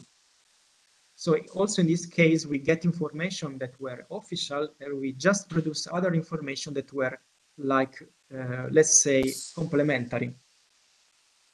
This is another example, for example, in the Mississippi River Basin. So we can see that since we have information related to elevation and climate globally now with satellite products, we can also derive some new information that were not available before. And of course, since we have information related to DTM at digital elevation model at the global scale, we can also produce global maps that are freely available. So you can download the data and you can visualize the data and then see what are the areas around the world that are susceptible to floods because of their topography, so their elevation and their assets. This is an example of why we can produce this data. We have official studies in the left part that are quite long to be applied and need a lot of data, and then we have standard or simple studies that allows us to get complementary information. For example, in the tributaries of the river, so the tributary of the main river. So all the places around the world in which official case studies are not available, are not still available. So just to let you know the powerfulness of how we can produce new data in order to get information that are not already available from official sites. So just to conclude this part, I want to know you that topography, so the distribution of elevation in the rivers, can give us information about the sediment processes, so deposition and erosion processes. And with these models we developed, we can just get the trace of these deposition and erosion processes and get some information related to the landscape features. So once we have this data set, then we have applications. So why delineating these maps? For example, we want to see how many people are settled in a flood risk area. Or, for example, we want to see what is the impact to food security on agricultural areas. Or want to know the impact of flood protection measures, for example, the levees, in order to see what are the areas excluded to the wetland areas. And see, for example, also land use changes in floodplains. Let's start just to have a quick overview of this analysis. Now we have globally representation of urbanized areas, the red spots you see in these maps. And if we compare and intersect the red spots with the floodplain areas that are in green, we can also quantify how many square kilometers are interested by flood hazard maps and see, for example, how many urbanized areas are in floodplains. Since now we have also global information about the population settlements, we can also estimate how many people lives in floodplain. You can see here different bar colors from the light blue to dark blue that are selected to different data set of floods. For example, we know statistically that every 10 years we have a number of people that are at risk of flood. Or, for example, we have another information that we know that statistically every 100 years we have many people that are at flood risk, and so on. So we can have an estimated local or large-scale estimation on how many people can be affected by floods. Sorry. This is another example in which we can see that we can also delineate where are the levees, so the anthropic measures that separate the flood hazard map to other maps that are not at flood risk anymore. But when we exclude the floodplain area to the environment of the floodplains, we are reducing the ecosystem of the wetlands, because we are isolating an area that was a wetland, so also a source of biodiversity, and now is not a wetland anymore. So we can also assess and quantify how many square kilometers or hectares can be reduced because of the human activities. For example, the delineation of levees, and this, as in this case study. This is another nice application in which we use the flood risk area in order to filter information from social media for disaster monitoring. We know every day that when we have a natural catastrophe, as a floods or an earthquake and so on, people tend to get information, take pictures, and publish this information in social media. But now social media content are also geolocated. So we can also, there are some platforms that allows us to get information from social media in real time. So if we know what are the areas that are susceptible to flood, so are flood risk, we can also filter information of social media and get information that can be useful for emergency management. So, for example, land manager, risk manager, can get very useful information from citizen and filter this information to monitor the flood events or the earthquake events or so on in real time. This is another application of how we can use flood data set in GIS environment for exploring the impact of food security. We nowadays have a local data set and also global data set of crops. So agricultural data sets. For example, here we can see with a scale of from yellow to red, a map of wheat crop areas. So cell by cell, we know that what are the areas, the square kilometers of the hectare and or the hectares of areas that are dedicated to wheat crops. But also we know that for each geographic zone of the planet, we also know the yield of the crops. So the number of tons that are produced every year in every part of the world. So just intersecting the flood hazard map with the crops areas, we can also get information of how many hectares of crops are at risk and what is the potential damage of crop production, for example, wheat production, globally or locally, as we prefer. Since we know also what is the calories related to a specific crops, so we know that, for example, 10 tons of wheat produce a certain amount of calories. We can also expect what is the impact of floods on the production of calories. So we, for example, in developing countries, a large floods that destroy an entire agricultural areas can affect also on the diet of the people. So it's very important to understand also for regional planner and urban planner, what are the crops at risk and what is the impact on the diet of people if crops are completely destroyed. So this is an example of how we can use this data set at a global scale. Last example of our analysis is a case study in the Mississippi River Basin in which we have information related to land use. So every 10 years, we have a new data set of land use. So we know where we have forests, where we have grasslands, where we have agricultural areas, where we have wetlands area, where we have urban areas, and so on. So if we monitor the land use change in floodplains, we can also understand how our floodplains are changing through time. So for example, in this graph, you can see that from 1941 to 2011 or 2020, we have an increasing of developed areas, of urban areas, let's say. But we have also a decreasing of wetlands areas. Why? Because we are constructing building, but also we are constructing levees. And so we have seen that when we construct levees, we reduce the wetlands and the ecosystems related to wetlands. And also we are observing an increasing of agricultural areas.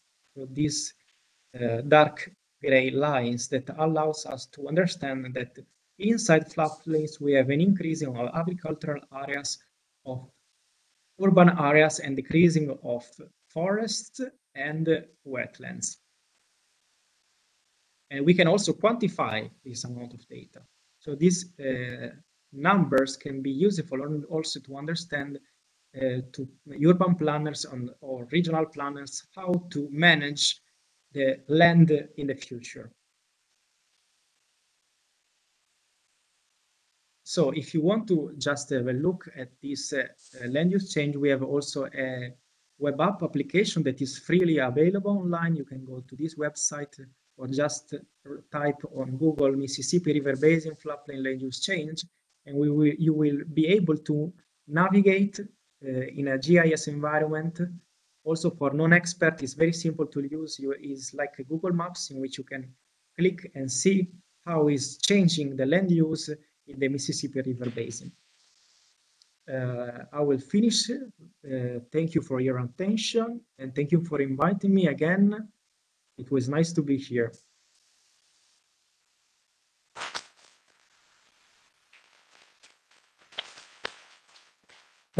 Dr. Anis, thank you very much for your very interesting presentation and for showing us this very powerful tool. The GIS analysis is a relatively new tool, but it's very powerful and can give us a lot of information about how we can manage the water resources.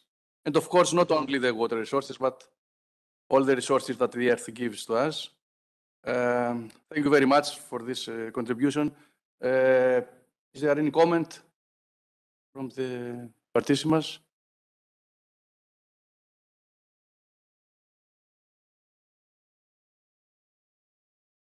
No, thank you, Antonio, once again. Thank you.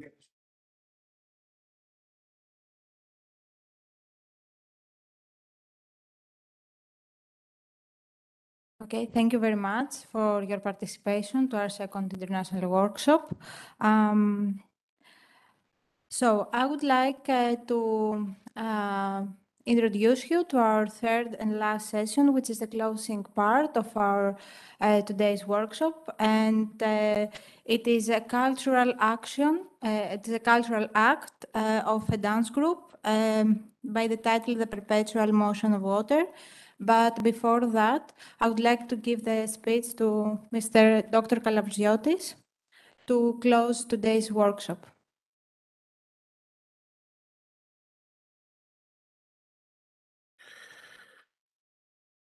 Ladies and gentlemen, March 22 has been dedicated to the World Water Day.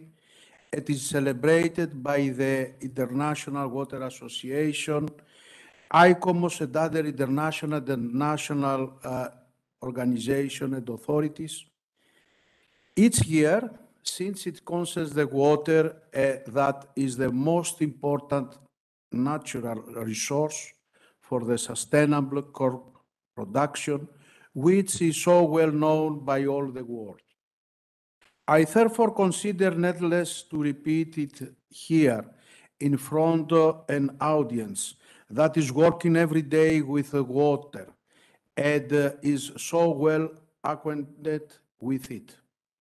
However, I would like to mention that the celebration aims at underlining and pointing out that this natural source has played a significant role in human and history, having caused population movements from one area to other, and its scarcity continues to cause serious problems, such as famines in many regions of dry climate of the present world.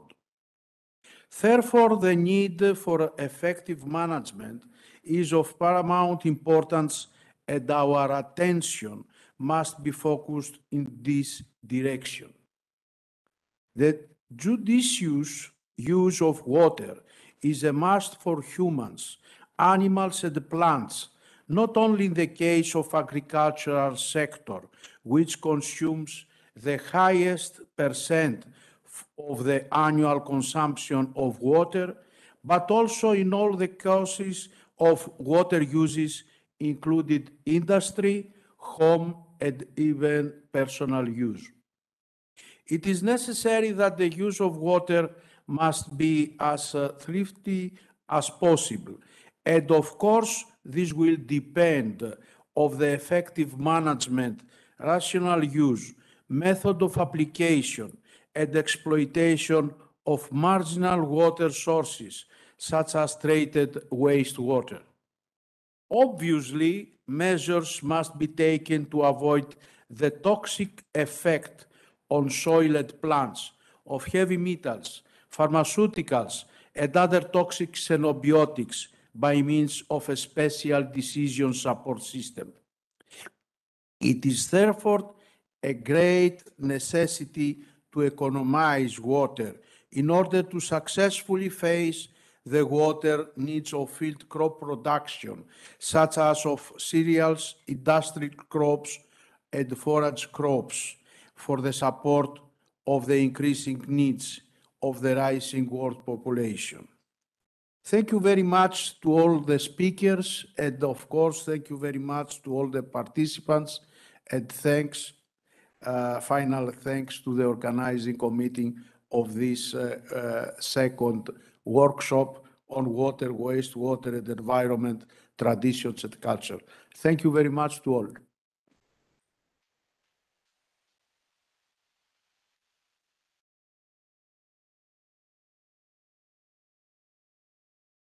Okay, so for those who are connected live through YouTube, please give us a couple of minutes to jump to the other session for the dance act. And for the rest who are here, please follow outside Mrs. Ariakavi to the other, to the other room, so we can attend live the dance group. Σας ευχαριστούμε όλους πάρα πολύ. Και μη φύγει κανείς, έχουμε catering στο τέλος της ημερίδας. Ευχαριστούμε πάρα πολύ.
Το focus ποιο είναι τώρα, να σου πω.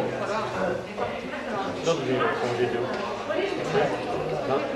Πώς είναι, γιατί βλέπεις την ωραία. Ναι, όχι, στο YouTube πώς φαίνεται, έτσι, ναι. Κάνω κάτι. Ναι, μια χαρά είμαστε.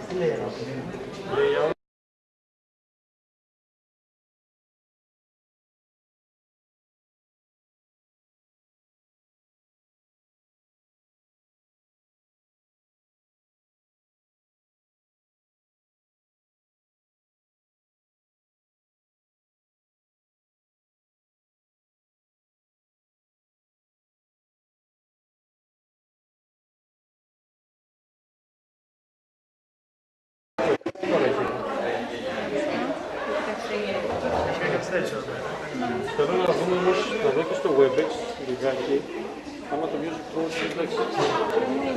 Δεν μου έχει γυρίσει. Θα έρθει, δεν είναι λιγάκι. Τώρα... Ωραία, τώρα δεν τι να πω, να αυτό το κενό που είναι. Γιατί δεν πάμε να σας δεν πάμε εμείς να πάμε να σας.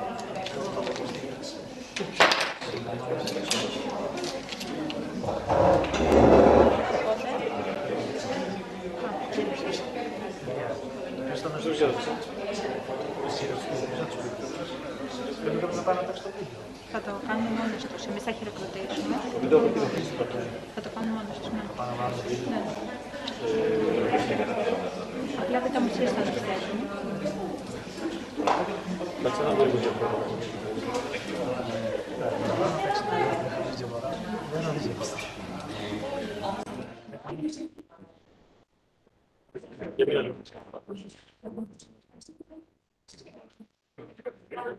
Πάκω το φωνή μου.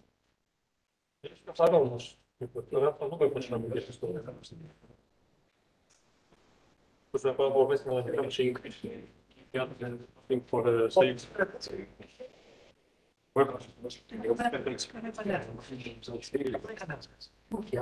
Είναι δυνατός.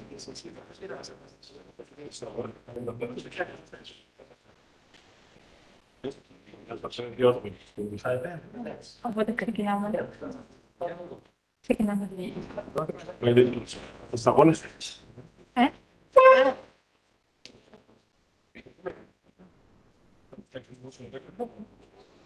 Να ξεκινήσουμε. Πρώτα με ένα δυνατό χειροκρότημα. Να καλωσορίσουμε τα κορίτσια που έχουν έρθει από την Αθήνα για πρωτοδρόμενο για ένα κίνηση του νερού.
πάρα πολύ.